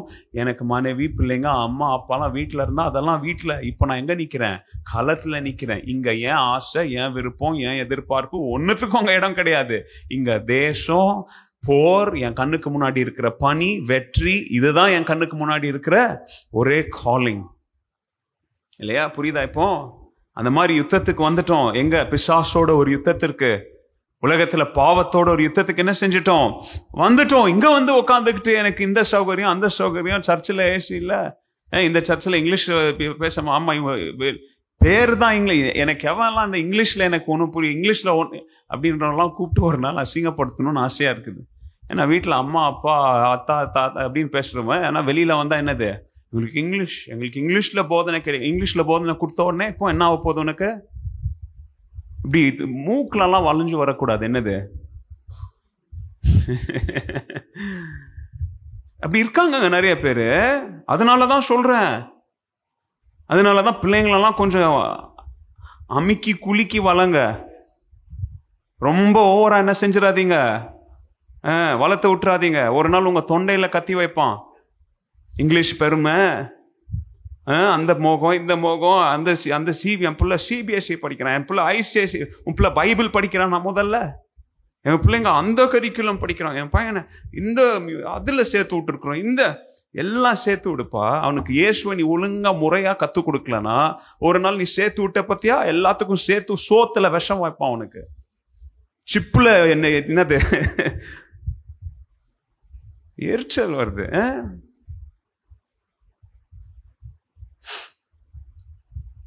கவனிங்க, சுயத்துக்கு சாக பழகுங்க. இயேசுக்கா எல்லாத்தையும் நான் தூக்கி ஏறி ஆயத்தமா இருக்கிறேன். இது என்ன வேலை, இது என்ன அழகு, இது என்ன படிப்பு, இது என்ன திறமை, இது என்ன செல்போன், இது என்ன வண்டி, இயேசுக்காகவா அப்படின்னு இருந்தீங்கன்னா தான் நீங்க யாருக்காக அந்த தானியம் என்ன செய்து நிலத்துல விழுவதற்கு தன்னை ஒப்பு கொடுக்கிறது. ஹல்லேலூயா. ஜான் வெஸ்லி தெரியுமா ஜான் வெஸ்லி யாருன்னு? ஒரு பெரிய பணக்காரன் போய் ஜான் வெஸ்லி கிட்ட சொன்னான், ஏன்பா இப்பதான் பெரிய ஊழியக்காரனா வந்துட்டு இருக்கிற, உன் பேச்சுக்கெல்லாம் அவ்வளோ அப்படியே கவரக்கூடிய பேச்சுக்களா இருக்குது. நான் பெரிய பணக்காரன், நான் உன்னை ஒரு பெரிய இந்த ஊழியத்துல உன்னை பெரிய பணக்காரனா மாற்ற விரும்புறேன். உனக்கு ஒரு பெரிய மாளிகை போல ஒரு வீடு, உனக்கு உன் மினிஸ்ட்ரிக்கு ஃபண்ட்ஸு, உனக்கு சர்ச்சு கட்ட ஒரு பெரிய, உனக்கு எவ்வளோ வேணும்னு கேளு. ஆனா ஒன்னே ஒவ்வொரு தடவை நீ பிரசங்கம் தயாரிச்ச பிறகு என்கிட்ட கூட அதுல ஒரு சில வார்த்தைகள்லாம் என்ன செய்யறேன், நான் அதில் கொஞ்சம் சேஞ்சஸ் பண்றேன். ஏன்னா நீ ஒரு சில யூஸ் பண்ற நிறைய வார்த்தைகள்லாம் கேட்டா எல்லாரும் என்ன செய்ய மாட்டாங்க, விரும்ப மாட்டாங்க, எல்லாம் ஓடிடுவாங்க. அவன் அப்படி மாற்ற விரும்பின வார்த்தைகள் என்ன தெரியுமா? பரிசுத்தம், பாவ மன்னிப்பு, தேவனுடைய வருகை, பாவத்திற்கு எச்சரிக்கையா இருங்க, இப்படின்னு பட்ட சீர்திருத்தத்திற்குரிய எல்லா வார்த்தைகளையும் அங்கிருந்து தூக்கிட்டு அந்த வார்த்தைகளுக்கு பதுவா என்னது, செழிப்பு, ஆசீர்வாதம் அப்படின்னு ஜான் வெஸ்லி. எங்க ரொம்ப நல்லதுங்க. நான் இப்படியே என்னது வறுமையில செத்து போனாலும் சத்தியத்தை பேசிட்டு சாவுறேனே தவிர ஒரு பெரிய பணக்கார வாழ்க்கை வாழ்ந்துட்டு சத்தியத்துக்கு விரோதமா என்னால என்ன செய்ய முடியாது, பேச முடியாதுங்க அப்படின்னு சொன்னதுனால தாங்க கர்த்தர் ஜான் வெஸ்லியை எடுத்து உலக சீர்திருத்தத்திற்கு மார்ட்டின் லூத்தருக்கு அடுத்தபடி உபயோகித்தார். ஹல்லேலூயா. மார்ட்டின் லூத்தர் ஒரு லூத்தரன் அப்படின்ற மூவ்மெண்ட் ஆரம்பிச்சார். ஆனா வெஸ்லியன் மூவ்மெண்ட், ஜான் வெஸ்லி ஆண்டவர் குளோபல் ரிவைவல் மூவ்மெண்ட்டுக்காக யூஸ் பண்ணார். ஏன் தெரியுமா? அந்த பர்சனல் கமிட்மெண்ட். பணத்துக்காக என்ன வித்துற மாட்டேன், வசதிகளுக்காக என்ன வித்துற மாட்டேன், நீ கொடுக்கிற தங்க காணிக்க, தங்க நகை, நீ வாங்கி கொடுக்கிற கார், நீ வீட்டுக்கு இதுக்காகலாம் என் சத்தியத்தையும் என் ஸ்டாண்டையும் என்ன செஞ்சிட மாட்டேன் நானு. ஓகே, அப்போ பாயிண்ட் நம்பர் 1 சொன்னேன், சுயத்திற்காக சாகுவது அப்படின்னா அதோடைய அர்த்தம் என்ன அழைப்பது? மாம்சத்தை சிலுவையில் அறையும்படியான ஒரு அழைப்பு. இன்னும் நிறைய இருக்கு, பட் அதோட நிப்பாட்ட. 2வது அழைப்பு, கிறிஸ்துவுக்காக வாழ்வது என்றால் என்ன அழைப்பு? தேவனுடைய திட்டத்தை கட்டி அணைப்பதற்கான ஒரு அழைப்பு. கிறிஸ்துவுக்காக வாழ்வதுன்னா என்ன அர்த்தம்? தேவ திட்டத்தை அரவணைச்சு கட்டி அரவணைக்கணும் இல்லையா? Embrace. You have to embrace his will. தேவனுடைய திட்டத்தை என்ன செய்யணும்? நீங்க கட்டி அரவணைக்கணும். பிலிப்பியர் 1வது அதிகாரம் 21வது வசனம் அப்போஸ்தலனாகிய பவுல் என்ன சொல்றாரு? For me living means living in Christ. எனக்கு ஜீவனாய் இருப்பது என்றால் அர்த்தம் என்ன? கிறிஸ்துவுக்காக வாழ்வதுதான் ஜீவனாய் இருப்பதுன்றது அர்த்தம். அதாவது கிறிஸ்துவுக்காக வாழ்ந்தா அது வாழ்றது. அதை விட சிறந்தது என்ன தெரியுமா? கிறிஸ்துவுக்காக சாவணும்னாலும் சாவது அதை விட என்னது? ரொம்ப மேன்மையானது. பாருங்க, வாழ்வதுன்னா என்ன? அதுக்கு டெஃபினிஷன் கொடுக்கிறார். வாழ்வதுன்னா என்ன? வாழணும்னா கிறிஸ்துவோட வாழ்வேன். இல்லைன்னா அதை விட ஸ்பெஷல் என்ன தெரியுங்களா? கிறிஸ்துவுக்காக சாவது என்னது? அதை விட மேன்மை. அதாவது அவர் என்ன சொல்ல வராரு? நான் இயேசு கிறிஸ்துவுக்காக ஊர் ஊரா போய் பேசுற யாரு? நான் ஒரு மிஷனரி, ஒரு மெசஞ்சர்னு வச்சுக்காங்க. அவர் சொல்றார், நான் இயேசுவின் சத்தத்தை ரொம்ப ஜோரா போய் ஊர் ஊரா பிரசங்கிக்கிற ஒரு சவுண்ட், ஒரு சத்தம். அப்போ கிறிஸ்துவுக்காக நான் அப்படி போகும்போது அது வாழ்வது என்றால் கிறிஸ்துவுக்காக வாழ்ந்துட்டு இருக்கிறேன். அப்படி கிறிஸ்துவுக்காக சாகணும்னு ஒரு சூழ்நிலை நேரிட்டாலும் அது வாழ்வதை விட ரொம்ப சிறந்தது, ரொம்ப மேன்மையானது. அப்படின்னா அர்த்தம் என்ன தெரியுங்களா? இப்போ ஃபார் எக்ஸாம்பிள் நீங்கள் சொல்றீங்க, என்ன சொல்றீங்க, இந்தியா பாகிஸ்தான் அப்படின்னு சொல்லும் போதே ஒருத்தனை நல்லவனாகவும் ஒருத்தனை கெட்டவனாகவும் தான் காமிக்க பார்க்குறீங்க நீங்கள் எல்லாரும், இல்லையா? தேவன் சாத்தான் அப்படின்னால என்னது? ஒருத்தர் நல்லவர், ஒருத்தர் கெட்டவங்க. இங்க இவரு போஷனாகிய பவுலு வாழ்வு சாவுன்னு சொல்லிட்டு கவனிங்க, இங்க வாழ்வையும் நல்லவனா காமிக்கல, சாவையும் கெட்டவனா காமிக்கல. வாழ்வு நல்லது, சாவு அதை விட நல்லது. புரிஞ்சுச்சா உங்களுக்கு? கிறிஸ்துவுக்காக வாழ்வது அப்படின்னா இதுல எது நல்லது எது கெட்டதெல்லாம் கிடையாது. வாழ்ந்தா நல்லது, கிறிஸ்துவுக்காக செத்தா அதை விட அது என்னது? நல்லது, பாக்கியம், ஆசீர்வாதம். டு லிவ் அப்படின்ற வார்த்தை நீங்கெல்லாம் கேள்விப்பட்ட ஒரு வார்த்தை தான் ஜென். மாருதி அந்த ஜென் கிடையாது, இது கிரீக் வேர்ட் ஜென். ஜென் அப்படின்னா கிறிஸ்துவுக்காக வாழ்வதுன்ற அர்த்தம். அப்படின்னா அது அர்த்தம் என்ன தெரியுங்களா? அதாவது அது அந்த பார்ட்டிசிபிள் எப்படின்னா it is on going active participle. அதாவது அது தொடர்ந்து நடந்து கொண்டிருக்கிற ஒரு செயல். என்ன நடந்து கொண்டிருக்கிற செயல்? அதாவது பவுலுடைய வாழ்க்கையின் மைய பகுதியில் கிறிஸ்து இருக்கிறார் அப்படின்றத பவுல் அவருடைய வாழ்க்கையில அனுதினமும் கிறிஸ்துவுக்காக வாழ்ந்து காமிக்கிறத அவர் என்னன்னு சொல்றாருங்க? நான் வாழ்ந்துட்டு இருக்கிறேன். அதாவது கிறிஸ்து எனக்குள்ள வாழ்றார் அப்படின்றது எங்க இருந்து துவங்குது? என்னில இருந்து துவங்கல, எனக்குள்ள இருக்கிற கிறிஸ்துவில இருந்து துவங்குது. சென்டர்ல இருந்து அடிக்கிற சத்தம் தான் வெளியில ரெஃப்ளெக்ஷனா வருது. உள்ள இருந்து பேசப்படுகிற வார்த்தைகள் தான் வெளியே சத்தமா வருது.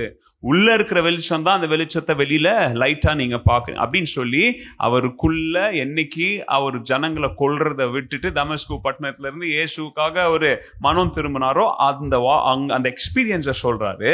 நான் உள்ளுக்குள்ள இயேசுவோடு அனுதினமும் ஒவ்வொரு நாளும் என்ன செஞ்சுட்டு இருக்கிறேன்? வாழ்ந்துட்டு இருக்கிறேன். அப்படின்னா அர்த்தம் என்ன? நான் வாழல, உள்ள யார் வாழ்ந்துட்டு இருக்கிறா? கிறிஸ்து வாழ்ந்துட்டு இருக்கிறாரு.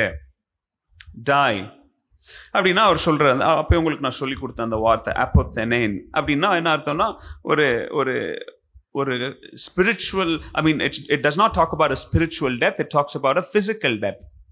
அங்க மரணம் அப்படின்ற வார்த்தை ஆவிக்குரிய மரணத்தை குறித்து அங்க பேசல. என்ன மரணத்தை குறித்து பேசார்? அதாவது உண்மையாவே உங்களை ஒருத்தன் பிடிச்சி கொன்னா, ரத்த சாட்சிகளை போல உங்களை சாகடிச்சா, தலையை வெட்டினா, உண்மையாவ மாம்சீக மரணத்தை குறித்து அங்க என்ன செய்யறாரு? பேசுறாரு. கெயின், லாபம் அப்படின்னு சொல்றாரு. கேர்தோஸ் அப்படின்ற வார்த்தை. கேர்தோஸ் அப்படின்றது it is an eternal gain. அதாவது மாம்ச வாழ்க்கையின் ஒரு லாபத்தை குறித்து பேசல, ஆவிக்குரிய வாழ்க்கையின் ஒரு லாபத்தை குறித்து பேச. அப்படின்னா என்ன அர்த்தம்னா இது ஒரு ஃபைனான்சியல் வேர்டு, இது ஒரு ஃபைனான்சியல் டேர்ம். அதாவது பேங்க்ல நீங்க ஒரு டெபாசிட் பண்றீங்க, அந்த டெபாசிட்க்கு ஒரு இன்ட்ரெஸ்ட் கிடைக்குது. இதெல்லாம் என்ன வார்த்தை? பேங்க் வார்த்தை. இதெல்லாம் financial term. Deposit, FD, RD, interest, recurring, இதெல்லாம் ஃபினான்ஷியல் டேர்ம் மாதிரி. இந்த கேர்தோஸ் அப்படின்னு பவுல் இங்க லாபம்னு சொல்ற வார்த்தை ஒரு ஃபைனான்ஸ் வேர்டு. அங்க அந்த லாபத்தின் அர்த்தம் என்ன? எதையாச்சும் ஒன்று உள்ள போட்டீங்கன்னா அதோடைய பலனாக என்ன செய்வீங்க? என்னத்தையும் என்ன செய்வீங்க? பெறுவீங்க. அப்போ மாம்ச வாழ்க்கையில நான் துன்பப்பட்டு, அடிக்கப்பட்டு, குத்தப்பட்டு, ஈவன் கொல்லப்பட்டாலும் அதோடைய ப்ராஃபிட், அதோடைய பெனிஃபிட் எங்க? ஆவிக்குரிய வாழ்க்கையில நான் ரிஃப்ளெக்ட் ஆகாது. மாம்ச வாழ்க்கையில் ரிஃப்ளெக்ட் ஆகாது. அது எங்க ரிஃப்ளெக்ட் ஆகாது? ஆவிக்குரிய. பாருங்க, அதான் அந்த ஞானம். அவங்க தேவ ஞானத்தினால் அவங்க எழுதின வார்த்தைகளுடைய அர்த்தத்தை பாருங்க. அதாவது உலக வாழ்க்கையில் இன்வெஸ்ட்மெண்ட் இங்க, ஆனா பெனிஃபிட் நித்திய பரலோக வாழ்க்கையில் எனக்கு பெனிஃபிட். அதனாலதான் போன சனிக்கிழமை கூட தெரியல எத்தனை பேர் வந்தாங்கன்னு தெரியல. சனிக்கிழமை மதியானம் உங்களுக்கு ஒரு குரூப்ல ஒரு மெசேஜ் போட்டேன்னா, இன்னைக்கு சாயந்தரம் சர்ச்சில் என்ன இருக்குது 5 மணிக்கு, யார் கரெக்டா யார் வாசித்தீங்க அந்த வார்த்தையை சொல்லுங்க. என்னன்னு சொல்லி போட்டிருந்தேன்? Cleaning and arrangement. கடைசியில் ஒரு வார்த்தை போட்டிருந்தேன், மினிஸ்ட்ரி. ஊழியம். அது வேலை கிடையாது. வேலைக்கு எதுக்குங்க உங்களை நாங்க கூப்பிடணும்? காசு கொடுத்தா ஒரு யார் வரா? வேலை செய்யறவங்க வந்துட்டு போவாங்க. அல்லது ஒரு ஹவுஸ் கீப்பிங் கம்பெனி கிட்டயோ அல்லது எவன்கிட்டயோ கொடுத்தா அவன் ஒழுங்கா பண்ணிட்டு போவான். எங்களுக்கு வேலைக்காரங்க வேண்டாம், ஊழியர்காரர்கள் வேணும். அது ஒரு ஊழியம். அதுல போட்டு கடைசி சொல்லியிருந்தேன், எல்லாம் சந்தோஷமா மன மகிழ்ச்சியுள்ள இருதயத்தோட வாங்க. நீங்க இங்க செய்யற எல்லா வேலைக்கும், நீங்க இங்க ஒரு கப்பு கோரி தெளிக்கிற தண்ணிக்கும், நீங்க கழுவுற பாத்ரூம்க்கும், நீங்க எடுக்கிற தொடுப்பத்திற்கும், போடுற ஒவ்வொரு சேருக்கும் இன்வெஸ்ட்மெண்ட் பண்றீங்க. ஆனா இதுக்குரிய இன்ட்ரெஸ்ட் எல்லாம் எங்க சேர்ந்துட்டு இருக்குது? படிக்கல. நீங்க படிக்கல, அதனால நீங்க வரல. இப்ப நான் சொல்லிட்டேன் இல்லையா, அதனால அடுத்த சனிக்கிழமை எத்தனை பேர் வரீங்கன்னு பார்க்கலாம். எத்தனை பேர் ஹெவன்லி இன்வெஸ்ட்மெண்ட் பண்ண விரும்புறீங்கன்னு பார்க்கலாம். பவுல் சொல்றாரு பாருங்க, கேர் தோஸ். நான் செத்தாலும் பரவாயில்ல, ஏன்னா அதோடைய பலன் எங்க எனக்கு சேர்த்துருக்கு? பரலோகத்துல. Eternal gain.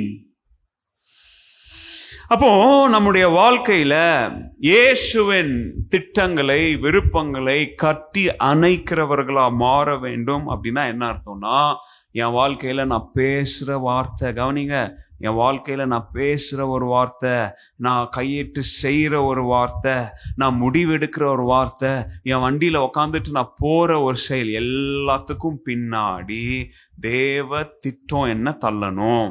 எது என்ன தள்ளணும்? தேவ திட்டம் என்னை தள்ள வேண்டும். அல்லேலூயா. கையை தூக்கி தான் சொல்லுங்களேன். ஏன் நம்மளால சொல்ல முடியல தெரியுமா? அப்படி தேவ திட்டத்தை நம்ம செயல்படும்படியாக நம்ம என்ன செய்யறது இல்ல, அனுமதிக்கிறது இல்ல. சிம்பனி மியூசிக்னா என்னன்னு தெரியுமா உங்களுக்கு? சிம்பனி ஆர்கெஸ்ட்ரா இப்ப ரொம்ப ஃபேமஸா போயிட்டு இருக்குது இந்த டாபிக். ஏன்னா ஏசியாலே, இந்தியாவில் இல்லை, எதுல, ஆசியா கண்டத்திலே ஒரு தமிழன் தான் முதலாவது சிம்பனி இசை என்ன பண்ணியிருக்கிறாரு, கம்போஸ் பண்ணியிருக்கிறாரு. அது ரிலீஸ் ஆயிட்டுன்னு நினைக்கிறேன் நான். இன்னும் வேர்ல்டு பிரீமியர் ஆக போகுது, சீக்கிரத்தில் ஆக போகுது. சிம்பனி இசை பார்த்துருக்கீங்களா? இந்த மாதிரி ஒரு 40 பேரோ 50 பேரோ 80 பேரோ 100 பேரோ என்ன செய்வாங்க, எல்லாரும் குரூப்பாக உட்காந்து என்ன செய்வாங்க, வாசிப்பாங்க. சிம்பனி இசையில் என்ன செய்வாங்க, வாசிப்பாங்க. அந்த சிம்பனி இசைக்குள்ள போன உடனே அதுல வாசிக்கிற ஒவ்வொருத்தனும் பெரிய ஜீனியஸா இருப்பான். அவங்க தனிப்பட்ட ஒவ்வொரு மியூசிஷியன் யாரா இருப்பாங்க. நீங்க ஜீனியஸா இல்லைன்னா நீங்க ஒரு ஆர்கெஸ்ட்ரல் மியூசிஷியனா இருக்க முடியாது. ஆக்சுவலி உங்களுக்கு தெரியுமா, மாலியாவது யாருன்னு தெரியுமா? கேட்க வேண்டியதா இருக்குது. அப்படி மாலியை கல்யாணம் பண்ணிட்டு இங்க கூட்டு வரதுக்கு முன்னாடி அவங்க ஒரு பெரிய கான்சர்ட் பியானிஸ்டா இருந்தாங்க, தெரியுமா?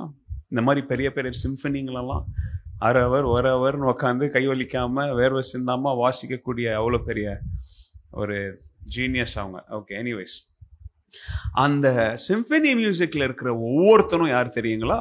ஒவ்வொருத்தனும் ஜீனியஸ் அவன்.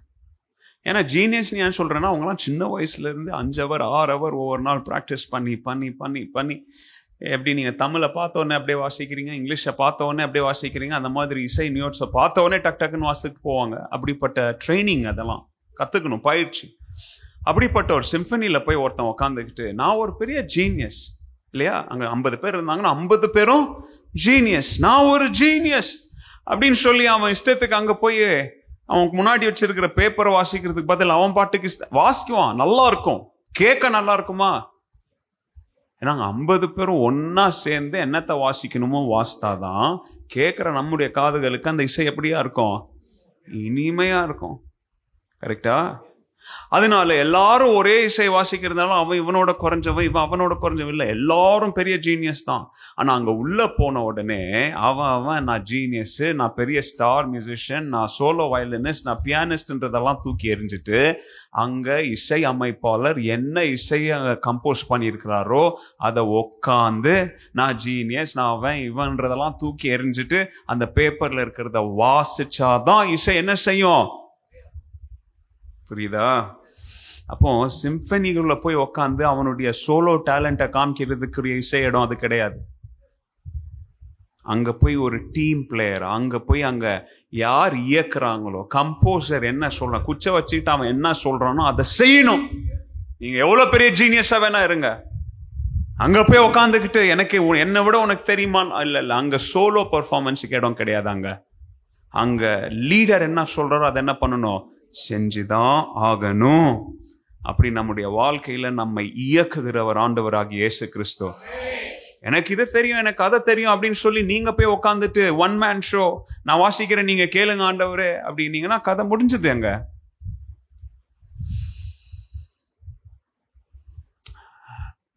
நம்முடைய கிறிஸ்தவ வாழ்க்கையில நீங்களும் நானும் சென்ட்ரல் பாயிண்ட் கிடையாது.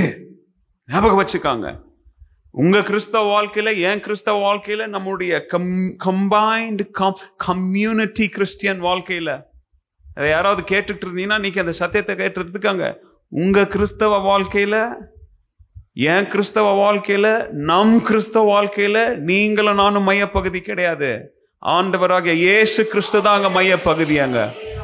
இத முதல்ல புரிஞ்சுக்காங்க. அப்போ தாழ்மை வரும் உங்களுக்கு. உங்க கிறிஸ்தவ வாழ்க்கையில நீங்க மையப்பகுதி கிடையாது. உங்க விருப்பங்கள் மையப்பகுதி கிடையாது. உங்களுடைய ஆசைகள் மையப்பகுதி கிடையாது. உங்க திட்டங்கள் மையப்பகுதி இயேசு ஒருத்தர் தான் மையப்பகுதி. அங்க அவர் என்ன சொல்றாரோ அதன்படி என்ன செய்யணும்? நீங்க நடக்கணும். அல்லேலூயா. Our lives are meant to be a part of God's symphony, God's redemptive plan. எனக்கு ஒரு நண்பன், ஒரு ஃப்ரெண்ட் ஒருத்தர் இருந்தான்.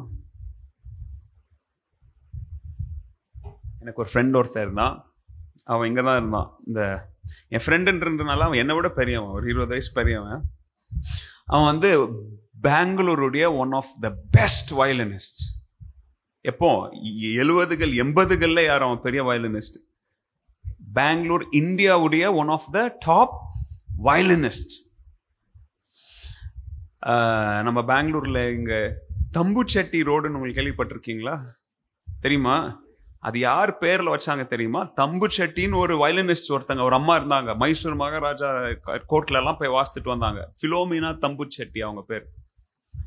அவங்களுக்கு இவன் ஸ்டூடெண்டா இருந்தான். அவங்களுடைய கடைசி ஸ்டூடெண்ட். அவங்க சாவறதுக்கு முன்னாடி இவன் தான் அவங்களுக்கு கடைசி ஸ்டூடெண்டா இருந்தான். அப்போ இவன் எவ்வளவு பெரிய ஒரு ஞானி, பெரிய ஜீனியர். அவன் வாசித்ததெல்லாம் அவன் கூட எல்லாம் சேர்ந்து நான் வாசித்து இருக்கிறேன். அவன் அதான் இப்போ நம்ம ஆசியாவிலே முதலாவது கம்போஸ் பண்ணியிருக்கிறார் இல்லையா? அவர் பேரை நான் சொல்ல விரும்பலைங்க. அவருக்கு இவன் வாசிக்க போயிருக்கிறான் 84ல். அங்க போனோடனே இவன் ஒரு விடா கொண்டன், அவன் ஒரு கொடா கொண்ட மாதிரி. அவன் எவ்வளவு பெரிய ஆள் அவன். இவன் அதே இவனும் குறைஞ்சவன் கிடையாது. இவன் அந்த பீரியட்ல இந்தியாவில் யாருவன் பெஸ்ட் வயலினிஸ்ட். அவன் போய் உக்காந்து இருக்கிறாங்க. அங்க நீங்க ஒன்னும் ஒரு ஈயெல்லாம் இழுக்க முடியாது. அவர் என்ன சொல்றாரோ அதை தான் வாசிக்கணும். நீங்க அங்க எதோ எழுதி எடுத்துட்டு வந்திருக்கிறாங்க. வாசித்துட்டு இவன் நடுவில் என்னன்னா வாசித்து இருக்கிறான். அவர்ல மதியான பேமெண்ட் கொடுத்தா அவனை அனுப்பிச்சிருங்கன்ட்டு இருக்கிறார். வெளியில வந்து கெட்ட வார்த்தையில திட்டி இருக்கிறான். அவரு என்ன ஜீனியஸ், என்ன மாஸ்டர், அவரு இடியட் அப்படி இப்படின்ட்டு.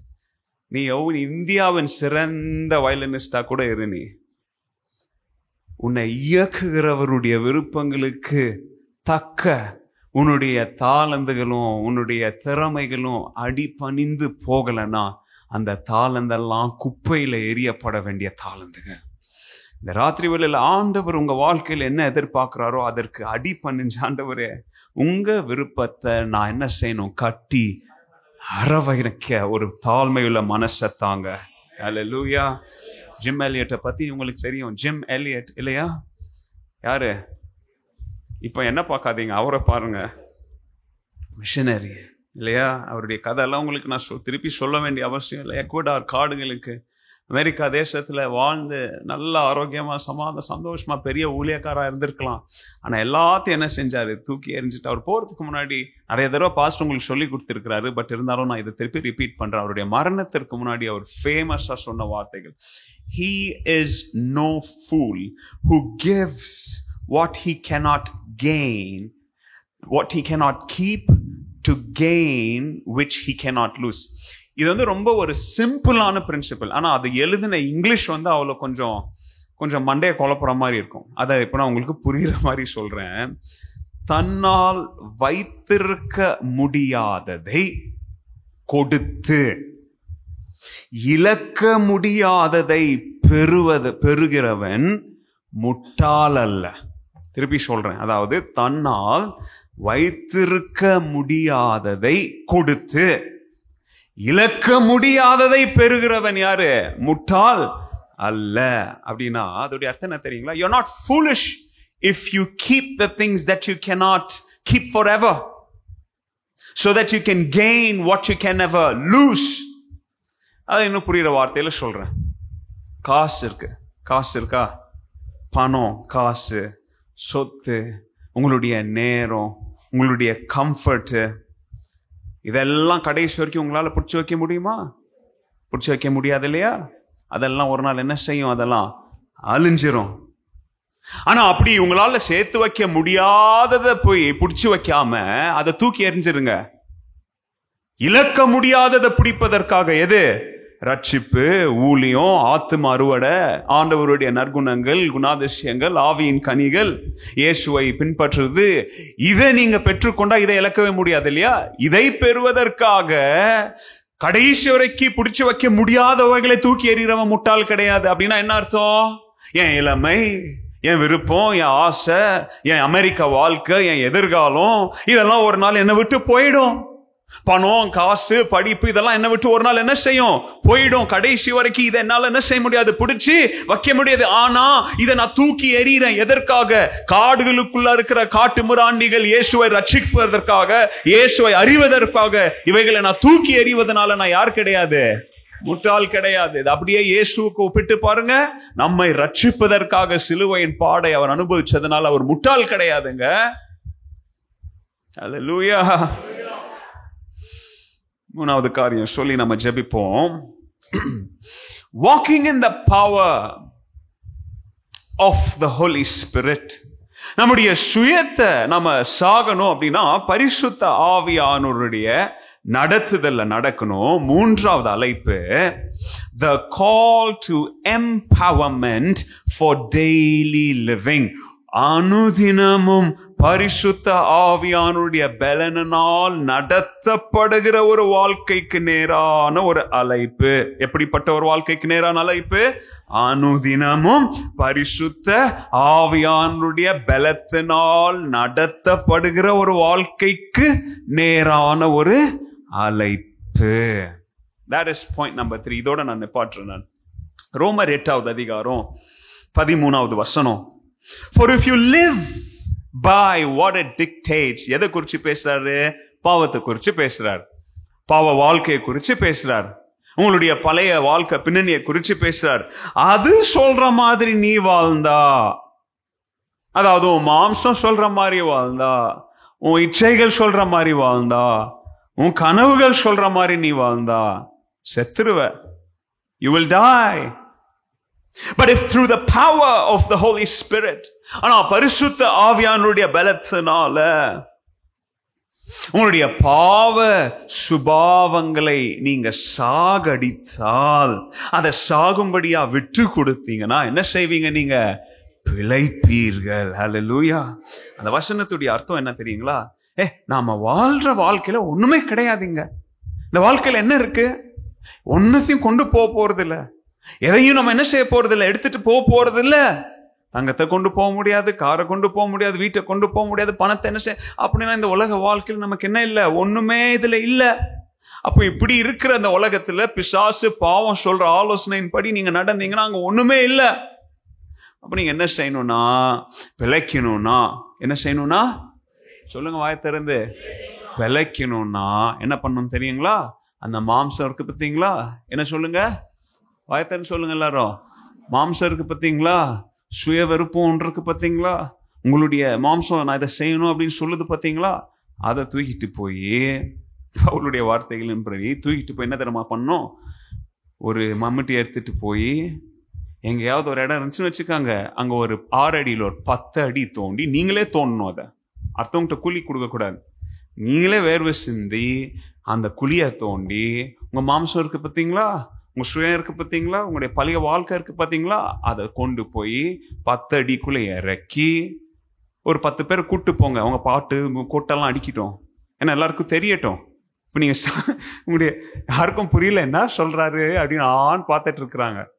கவனிங்க, கொண்டு போய் கூத்தடிச்சு கொட்டை அடிச்சு மாலை போட்டு சுயத்தை அடக்கம் பண்ணிட்டு வந்தீங்கன்னா நீங்க பிழைச்சிங்க. சுயத்தை அடக்கம் பண்ணிட்டு வந்தீங்கன்னா என்ன செஞ்சீங்க? ஆண்டவருக்கு முன்னாடி புரியுதா? இன்னைக்கு உங்க சுயத்தை அடக்கம் பண்ணுங்க, வேற வழி கிடையாது. அவர் வாய் திறவாத ஆட்டை போல நின்னதுனால தாங்க நமக்கு மீட்பு கிடைச்சது. குட் ஃப்ரைடே நமக்கு கிடைச்சது, ஈஸ்டர் கிடைச்சது. சுயத்தை கொண்டு போய் குழிய தோண்டி என்ன செஞ்சிருங்க. இதில் ஒரு சில வார்த்தைகள் உங்களுக்கு சொல்றேன், டைம் இல்லை, விவரிச்சு சொல்ல முடியாது, டக் டக்குன்னு சொல்றேன் நான். டு லிவ், பிழைக்குவீங்க அப்படின்னு நீங்க பவுல் சொல்ற வார்த்தையுடைய கிரேக்க வார்த்தை ஜெய்டே. ஜெய்டே ஜெய்டே அப்படின்னா என்ன அர்த்தம்னா வாழ்வாதாரம், லைஃப் ஸ்டைல், அதாவது நம்ம வாழ்ற முறை. அப்போ நீங்க பிழைக்குவீங்க அப்படின்னா நீங்க வாழும் போது உயிரோட வாழ்வீங்க. உங்களுடைய லைஃப் ஸ்டைல்ல டு பி அலைவ், நீங்க உயிரோட இருப்பீங்க அப்படின்னா வெறும் மூச்சு காத்த சொல்ல, அவரு மூச்சு இருக்கிற உயிரை சொல்ல, உங்க வாழ்க்கை தரத்தை சொல்றாரு, உங்களுடைய லைஃப் ஸ்டைல சொல்றாரு, உங்களுடைய அனுதின வாழ்க்கைய சொல்றாரு.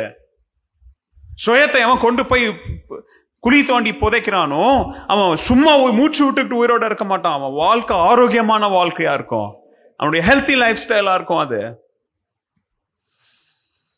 சுயத்தை ஃபிளஷ், பாடி, ஹியூமன் நேச்சர், சின்ஃபுல் நேச்சர், கிரேக்க வார்த்தை சார்க்ஸ், SARX, சார்க்ஸ் அப்படின்ற வார்த்தையுடைய அர்த்தம் நம்மளுடைய மாம்சத்திற்குறித்த ஒரு காரியம். அதாவது எந்த காரியம், சும்மா மாம்சம்னு சொல்லல அவர். பாருங்க, அவர் சொல்லும் போது எவ்வளவு கிளியரா எக்ஸ்பிளைன் பண்ணி சொல்றார். சும்மா மாம்சம்னு சொல்லல, அந்த மாம்சத்துல ஒரு பங்கு இருக்கு, ஒரு பகுதி இருக்கு. இது முழுசும் மாம்சம் தான் இல்லையா? ஆனா இந்த மாம்சத்திற்கு இடம் பேர் இருக்கா? மண்டை, தலை, கை, காலு, மூக்கு, வாய், வயிறு, இடம் இருக்கா? அப்போ அவர் சொல்ற அந்த சார்க்ஸ் அப்படின்றது மாம்சத்தின் எந்த பகுதி தெரியுமா? மாம்சத்துல எந்த பகுதி தேவ திட்டத்தை விரோதமா எதிர்த்து நிக்குதோ அந்த பகுதியை சொல்றார். அப்பனா உங்களுடைய இருதயம், உங்களுடைய மனசு, அதுதானே ஆண்டவருக்கு விரோதமா எழும்பி நிக்குது. ஏன்னா அது ஆண்டவருக்கு பணிஞ்சிருச்சுன்னா மாம்சம் என்ன செஞ்சிரும்? பணிஞ்சிரும். It is the fleshly desire that opposes God. தேவனுக்கு விரோதமா எழும்பி நிக்கிற மாம்சத்தை தான் சொல்றாங்க. சின்ஃபுல் நேச்சர் அப்படின்னா ஹியூமன் நேச்சர்னா நைட் ஆனா தூங்குறது, காலையில சூரிய வெளிச்சத்துல எழும்புறது, அதுவும் ஹியூமன் நேச்சர் தான். அதை குறிச்சு அங்க சொல்ல. வயிறு பசி எடுக்குதுங்க, ஐயோ அப்படியே தலை சுத்துற மாதிரி இருக்குது சம்மர்ல. சொன்னேன் இல்லையா உங்களுக்கு? என்ன சொன்னேன் நான்? காலைல வெளியில போகும்போது என்னத்தை தூக்கிட்டு போங்க. தூக்கிட்டு போறீங்களா? தூக்கிட்டு போகலாம், 4 தூக்கிட்டு போங்க. எடுத்துட்டு வந்திருக்காங்க இவங்கெல்லாம். தண்ணி பாட்டிலோட போங்க சம்மர்ல. எப்போ உங்களுக்கு தலை சுத்தும் தெரியாது, எப்போ உங்களுக்கு பிளாக் அவுட் ஆவீங்க தெரியாது.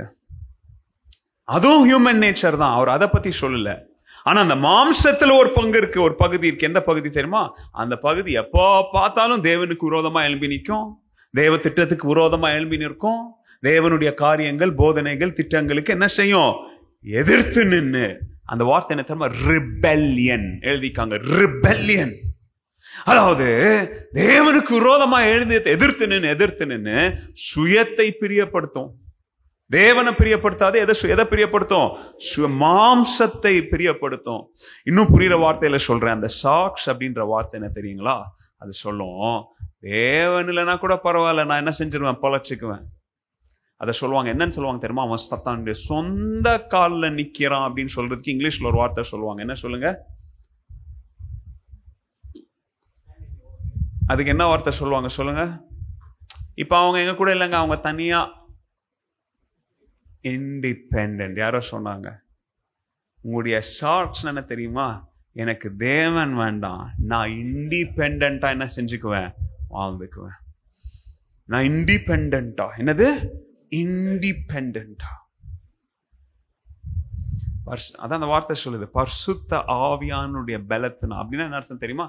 எனக்கு பரிசுத்த ஆவியானுடைய பலன்லாம் வேண்டாம், பரிசுத்த ஆவியானுடைய நடத்துதெல்லாம் வேண்டாம், நான் இண்டிபெண்டா. அதாங்க அந்த வார்த்தை. நான்லாம் புதுசாலாம் ஒன்றும் சொல்ல, பவுல் சொன்னதை உங்களுக்கு சொல்லிட்டு இருக்கிறேன். எனக்கு தேவனும் வேண்டாம், பரிசுத்த ஆவியானவரும் வேண்டாம், அவர் வழிநடத்துதலும் வேண்டாம், யாருடைய மேற்பார்வையும் வேண்டாம், யாருடைய திட்டும் வேண்டாம், யாருடைய இண்டிபெண்டன்ட். அவர் சொல்றாரு, அந்த இண்டிபெண்டன்ட்டை முதல்ல தூக்கிட்டு போய் என்ன செய்ய? குழி புதைச்சு குழி தோண்டி அடக்கம் பண்ண. ஓகே, டு டை அப்படின்ற வார்த்தை அப்போஸ்னேக்ஸோ. அப்பவே டைன்னு சொன்ன அதுவும் பவுல் தான் சொன்னாரு. இப்போ டை அப்படின்னு சொல்றாரு. ஆனா இந்த அப்பத்தனேஸ்கோ அப்படின்ற வார்த்தை எதிர்கால ஃபியூச்சர் டென்ஸை குறிச்சு சொல்றாரு. பிரசன்ட் டென்ஸை குறித்து சொல்ல. என்ன டென்ஸை குறித்து சொல்றாரு? வரவிருக்கும். அப்படின்னா என்ன அர்த்தம் தெரியுங்களா? இப்போ நீங்க மாம்சத்துக்கு சாகல, இப்போ தேவனுக்கு விரோதமா எழும்பி நின்னீங்க, இப்போ உங்களுடைய சுயத்தை பாவ வாழ்க்கையில சந்தோஷமா என்ஜாய் பண்ணிட்டு இருந்தீங்கன்னா, மரணம் இப்போ வர மரணத்துல வரவிருக்கும் நித்திய எட்டர்னல் செப்பரேஷன் ஃப்ரம் காட். மாம்சத்தின் படி வாழ்ந்தீங்கன்னா, அது யாரா வேணாலும் இருங்க, மாம்சத்தின் படி, புரியுதா எல்லாருக்கும்? உங்களுக்கு புரியுதா? பின்னாடி இருக்கிற எல்லாருக்கும் மாம்சத்தின் பிரகாரம் நீங்க வாழ்ந்தீங்கன்னா நித்திய வாழ்க்கையில நித்திய மரணத்தை சந்திப்பீங்க. Living for Christ is impossible without the help of the Holy Spirit. கிறிஸ்துவுக்காக நான் வாழ்றேன்னு முடிவெடுத்தீங்கன்னா, பரிசுத்த ஆவியானுடைய பலத்தினால அன்றி உங்களால் என்ன செய்ய முடியாது? வாழ முடியாது. புது வண்டி வாங்கிட்டு வரீங்க, ஜெபம் பண்ண கொண்டு வரீங்க, ஜெபம் பண்ணிட்டு அந்த புது வண்டிக்கு என்னத்தை போடணும்? நீங்க பெட்ரோல் டீசலை போடலன்னா அந்த வண்டி எவ்வளோ புதுசா இருந்தாலும், ஜாப்பனீஸ் இன்ஜினா இருந்தாலும், ஜெர்மன் டெக்னாலஜியா இருந்தாலும், அமெரிக்கன் மேடா இருந்தாலும் வண்டி என்ன செய்யாது? ஓடாது. அந்த மாதிரி நீங்க எவ்வளவுதான் ரட்சிக்கப்பட்டாலும், எவ்வளவுதான் சர்ச்சுக்கு வந்தாலும், காணிக்க கொடுத்தாலும், பாடினாலும், திதிச்சாலும், ஊழியம் பண்ணாலும், பிரசங்கம் பண்ணாலும், பரிசுத்த ஆவியானுடைய வழி நடத்துதலின் படி நீங்க நடத்தப்படலன்னா கவனிங்க, உங்களால வாழ முடியாது. அதனாலதான் ஒவ்வொரு முடிவுகளை எடுக்கிறதுக்கு முன்னாடி நம்ம என்ன செய்யறோம்? ஆண்டவரிடத்துல ஜெபித்து, ஆண்டவரே உண்மையாவே நான் சுயத்துக்கு மறிச்சுதான் இந்த முடிவு எடுக்கிறேன்னா, ஆண்டவரே உண்மையாவே அந்த மாம்சம் மறிச்சு போய் அது பூமிக்குள்ளதான் கிடக்கா, இந்த முடிவு எடுக்கும் போது உங்களுடைய திட்டத்தின் படி தான் நான் அதை எடுக்கிறேன்னா? அதனாலதாங்க கலாத்தியர் 5வது அதிகாரத்துல சொல்றாரு, அப்படி நாம இந்த மாம்சத்தை கொண்டு போய் புதைச்சிட்டா, அந்த கையில பிடிச்சிக்கிட்டு இருக்கிற அந்த விதைய கீழே விட்டா, அந்த விதை மண்ணுக்குள்ள போய் என்னென்னத்தை கொண்டு வரும்? இப்ப மாங்காய் சீசன், எல்லாரும் மாங்காய் பழத்துக்காக காத்துட்டு இருக்கிறீங்களா? அப்படி உங்க சுயத்தை நீங்க கீழே விழுந்து முளைக்க வச்சீங்கன்னா வெறும் மாங்காய் மாத்திரம் வராது.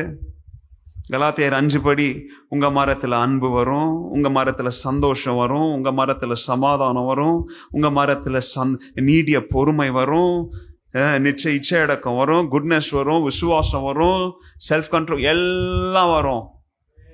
எல்லாத்தையும் என்ன செய்வீங்க? நீங்களும் அனுபவிக்குவீங்க. உங்க நிழல்ல இருக்கிற மற்றவங்களும் உங்ககிட்ட இருந்து என்ன செய்வாங்க? அனுபவிப்பாங்க. ஹல்லேலூயா. ஓகே, என்னுடைய முடிவுக்கு வந்துட்டேன், டைம் ஆயிட்டு. கவனிங்க. அப்போ அன்னைக்கு ஒரு சில வாரங்களுக்கு முன்னாடி இந்த அசூசா ஸ்ட்ரீட் ரிவைவல்ல ஒருத்தர் குருடான ஒரு பிரசங்கம் பண்ணாரு. அதை குறித்து உங்களுக்கு சொன்னேன் இல்லையா? ஞாபகம் இருக்கா உங்களுக்கு? வில்லியம் சைமோர், அவரை பத்தி உங்களுக்கு சொன்னேன். அனுதினமும் உங்களுக்கு சும்மா சொல்றேன், அவரை பத்தி ஏற்கனவே அன்னைக்கு சொல்லிட்டேன், இப்ப நான் திருப்பி சொல்ல வேண்டிய அவசியம் இல்லை. அதாவது அனுதினமும் அந்த ஆண்டவருடைய வல்லமையினால் தூண்டப்பட்டு தேவ திட்டத்தை அண்டி வாழ்றதற்கு அவரை போல ஒரு பெரிய ஒரு உதாரணம்லாம் இல்லை. கருப்பு மனுஷன், யாரும் அவர் பேசுறதை கேட்கவே மாட்டாங்க. நடு ரோட்ல நின்று டெய்லி கத்தி என்ன செய்வாரு? பாடுவாரு, பிரசங்கம் பண்ணுவாரு, கண்ணு தெரியாதவரு. ஆனா ஆண்டவரே, நான் சாகிறதுக்கு முன்னாடி யாரோ ஒருத்தனுக்காவது நான் என்ன பண்ணுவேன்? சுவிசேஷத்தை. விஷன் ரொம்ப சின்னது, தரிசனம் என்னது? ரொம்ப சின்ன விதை. ஆனா அந்த விதை விடாம, அந்த எனக்கு தான் கண்ணு தெரிய மாட்டேங்குது, நான் தான் கருப்பேன், நான் தான் அடிமை, இந்த அப்படின்னு போய் அவர் அமைதியா ஓரத்துல உட்காந்துருந்தா அந்த விதை கீழே விழுவுறதுக்கு என்ன செய்யல? அவரு ஒப்பு கொடுக்கல. ஆனா அந்த விதை கீழே விழு, அது ஒப்பு கொடுத்ததுனால எத்தனை பேர் தெரியுமா? ஒரு மனுஷன், ஒரு வில்லியம் சைமருடைய பிரசங்கத்தினால 60 லட்சத்துக்கும் மேலான அந்த ரிவைவல், அது அந்த அந்த எழுப்புதல் என்ன செஞ்சுச்சு? ஒரு சின்ன தெருவுல இருந்து பத்தி உலகம் முழுசும் ஒரு மனுஷன் தேவ திட்டத்தை விடாம பிடிச்சதுனால 60 லட்சத்துக்கு மேல பேர் என்ன செஞ்சாங்க? அதுல ரட்சிக்கப்பட்டாங்க. அதுல more than 600 million 600 million. அப்போ நம்ம குட் ஃப்ரைடேக்கு ஆயத்தப்பட்டு இருக்கிற இந்த காலங்கள்ல மீண்டும் பவுல் சொன்ன அந்த வார்த்தைகளை நான் உங்களுக்கு நினைவு கொண்டு வரேன். ரோமர் 6வது அதிகாரம் 4வது வசனம். Therefore we are buried with him. ஞானஸ்தானத்தின் மூலம் நம்ம என்ன செஞ்சிட்டோம்? மரணத்திற்குள்ள இயேசுவோடு என்ன செய்யப்பட்டுட்டோம்? நாம அடக்கம் பண்ணப்பட்டுட்டோம். அப்போ கிறிஸ்து மரணத்திலிருந்து ஜெயித்து எழும்பினதை போல தேவனுடைய மகிமைக்கு அவர் என்ன செஞ்சாரு? அவர் உயிரோடு எழும்பினது போல நீங்களும் நானும் புதிய வாழ்க்கைக்கு என்ன செய்யறோம்? நம்ம மகிமையில் தேவனோடு என்ன செய்யறோம்? நாம உயிர் பெற்று மீண்டும் எழும்புகிறோம். ஹல்லேலூயா. அதுதாங்க the radical life to self denial. அதாவது ஒரு பைத்தியக்காரத்தனமா என் சுயத்துக்கு இடமே இல்லை, இயேசுவுக்கு மாத்திரம் தான் இடம் அப்படின்னு சொல்லி வாழ்றவங்க பரிசுத்த ஆவியானுடைய பலத்தினால் என்ன செய்யப்படுவாங்க? நடத்தப்படுவாங்க. அப்ப நம்ம இன்னைக்கு ஜெபிக்கிறதுக்கு முன்னாடி என் வாழ்க்கையில என்ன காரியங்கள் நான் சொன்ன ப்ரையாரிட்டிஸ், ஹேபிட்ஸ் எல்லாத்தையும் திருப்பி உங்க முன்னாடி கொண்டு வரேன். நான் என்னத்தை மாத்தணும்? ஆண்டவருக்காக என்ன காரியங்களை நான் மாத்தணும்? இயேசு கிறிஸ்துவோட நான் நடக்கிறேனா? பரிசுத்த ஆவியானவர் எனக்கு சொல்றபடி நான் கேட்டு செய்யறேனா? பரிசுத்த ஆவியானவர் சொல்லுவார் கண்டிப்பா உங்ககிட்ட. அதன்படி நடக்கிறேனா இல்லைன்னா கேட்டுட்டு குத்தப்பட்டுட்டு ஓடுறேனா? ஜிம் எலியட்டை பத்தி சொன்ன அப்பவே உங்களுக்கு அவரை கொண்டாங்க. அவர் ஒண்ணுமே பண்ணல, சுவிசேஷத்தை கூட அவர் என்ன பண்ணல, பிரசங்கிக்கல. ஜிம் எலியட்டுடைய கதை தெரியும் இல்லையா உங்களுக்கு? போய் அங்க கால் வச்சார், அவ்வளவுதான். கால் வச்சதுக்குள்ள என்ன பண்ணிட்டாங்க? 5 பேரையும் கொன்னுட்டானுங்க. அவர் பிரசங்கமே பண்ணல. ஆனா அந்த இனத்தை யார் ஆண்டவருக்காக ரட்சித்து கொண்டு வந்தாங்க தெரியுமா? அவருடைய மனைவி எலிசபெத் எலியட். ஆண்டவருடைய திட்டத்தை கெட்டியா பிடிக்கிறதுனா என்ன அர்த்தம்? கணவனை கொன்னுட்டாங்க. அநியாயமா 5 பேர் என்ன பண்ணிட்டாங்க? கொன்னுட்டாங்க. ஆனா சுயத்துக்கு மரித்து கிறிஸ்துவுக்கு வாழ்வது அப்படின்னா எலிசபெத் எலியட்டை போல ஒரு கை குழந்தைய வச்சுக்கிட்டு காடுகளுக்குள்ள கொலகாரங்க மத்தியில தனிமையா என் கணவனும் அவருடைய நண்பர்களும் விட்டுட்டு போன பணியை நான் என்ன செய்ய மாட்டேன்? நீங்கெல்லாம் போனா போங்க, அவங்க மத்தவங்க எல்லாம் போனாங்க, ஆனா நான் என்ன செய்ய மாட்டேன். அந்த கதையில ஹீரோ ஜிம் எலியட் இல்லைங்க, அந்த கதையில ஹீரோ யாரு? Elizabeth Elliot. Dying to self. கூப்பிட்டாங்க நிறைய பேரு, அமெரிக்காக்கு திரும்பி வந்துருங்க, உங்களுக்கு பெரிய போஸ்ட், பெரிய பைபிள் காலேஜ்ல நீங்க வந்து மிஷன்ஸ் இதா இருக்கலாம், அமெரிக்கா ஃபுல்லா என்ன செய்யலாம், நீங்க பயணிக்கலாம், உங்களுக்கு நிறைய ஃபண்ட்ஸ் கிடைக்கும். அமெரிக்கன் கவர்மெண்ட் மாத்திரம் உங்களுக்கு ஃபண்ட்ஸ் கொடுக்க மாட்டாங்க. கிறிஸ்தவத்துல எல்லாரும் நீங்க செய்த தியாகத்திற்காக உங்களை பணம் இல்ல, நான் இந்த காட்டுக்குள்ளதான் இருப்பேன், மொழி தெரியாது, பாஷை தெரியாது. இவ்வளோ கடினமான வாழ்க்கை தெரியுமா உங்களுக்கு? இன்னும் எப்பயாவது ஒரு நாள் மிஷன் சண்டேல எலிசபெத்தை பத்தி மாத்திரம் நான் சொல்றேன் உங்களுக்கு. எல்லா சௌகரியங்களையும் விட்டுட்டு, எல்லா வசதிகளையும் விட்டுட்டு, என்னது என் கணவன் என்ன நோக்கத்துக்காக, கணவன் மாத்திரம் இல்ல 2 பேரும் தான் வந்தாங்க. வரும்போது ஜிம் எலியட் எலிசபெத் எலியட் கையை பிடிச்சி என் கூட வான்னு வரல, 2 பேரும் முட்டி போட்டு ஜெபம் பண்ணி உயிர் போனாலும் பரவாயில்லன்னு தான் 2 பேரும் தான் என்ன வந்தாங்க, சாகிறதுக்காக வந்தாங்க அங்க. ஆனா அந்த அம்மா அங்கே கடைசி வரைக்கும் இருந்து, கவனிங்க, அந்த முழு இனமும் இயேசுவை அறிந்து கொள்ளுகிற வரைக்கும் அவங்க அங்க இருந்து என்ன செஞ்சாங்க, ஊழியங்களை செஞ்சாங்க. ஜிம் எலியட் கொன்னவனே யாரு? பிற்காலத்துல ஊழியக்காரனா மாறினா யாரால? எலிசபெத் எலியட்டால. சுயத்துக்கு செத்து கிறிஸ்துவுக்காக வாழ்வதுனா என்ன அர்த்தம் தெரியுங்களா? Ultimate surrender, continuous dying. என்ன கிடைக்கும் யோசித்து பாருங்க. அந்த குழந்தைக்கு அங்க அந்த காடுக்குள்ள என்ன கிடைக்கும்? சாப்பாடு கிடைக்கும். அவங்களே ஒரு காட்டுக்குள்ள இருந்து வந்திருந்தா பரவாயில்ல, அமெரிக்கா விட்டு வந்திருக்கிறாங்க, பெரிய பெரிய வசதிகள் எல்லாம் விட்டுட்டு வந்திருக்கிறாங்க. ஆனா இயேசுவின் அழைப்புக்காக, எதுக்காக? அதெல்லாம் உங்க கண்ணுக்கு முன்னாடி கொண்டாந்தீங்கன்னா உங்களால எதுக்காக? பைத்தியக்காரி மாதிரி அங்க வந்து உட்கார்ந்து இருந்தாங்க. யாரு? கொடூரம், கொன்னவனுங்க, கொலகாரனுங்க, தூக்கி எரிஞ்சிட்டானுங்க அவங்க பாடிய. ஆனா கிறிஸ்துவுக்காக சுயத்தை செத்து கிறிஸ்துவுடைய பணி என்ன செய்யணும்? நின்னாங்களா கடைசியில?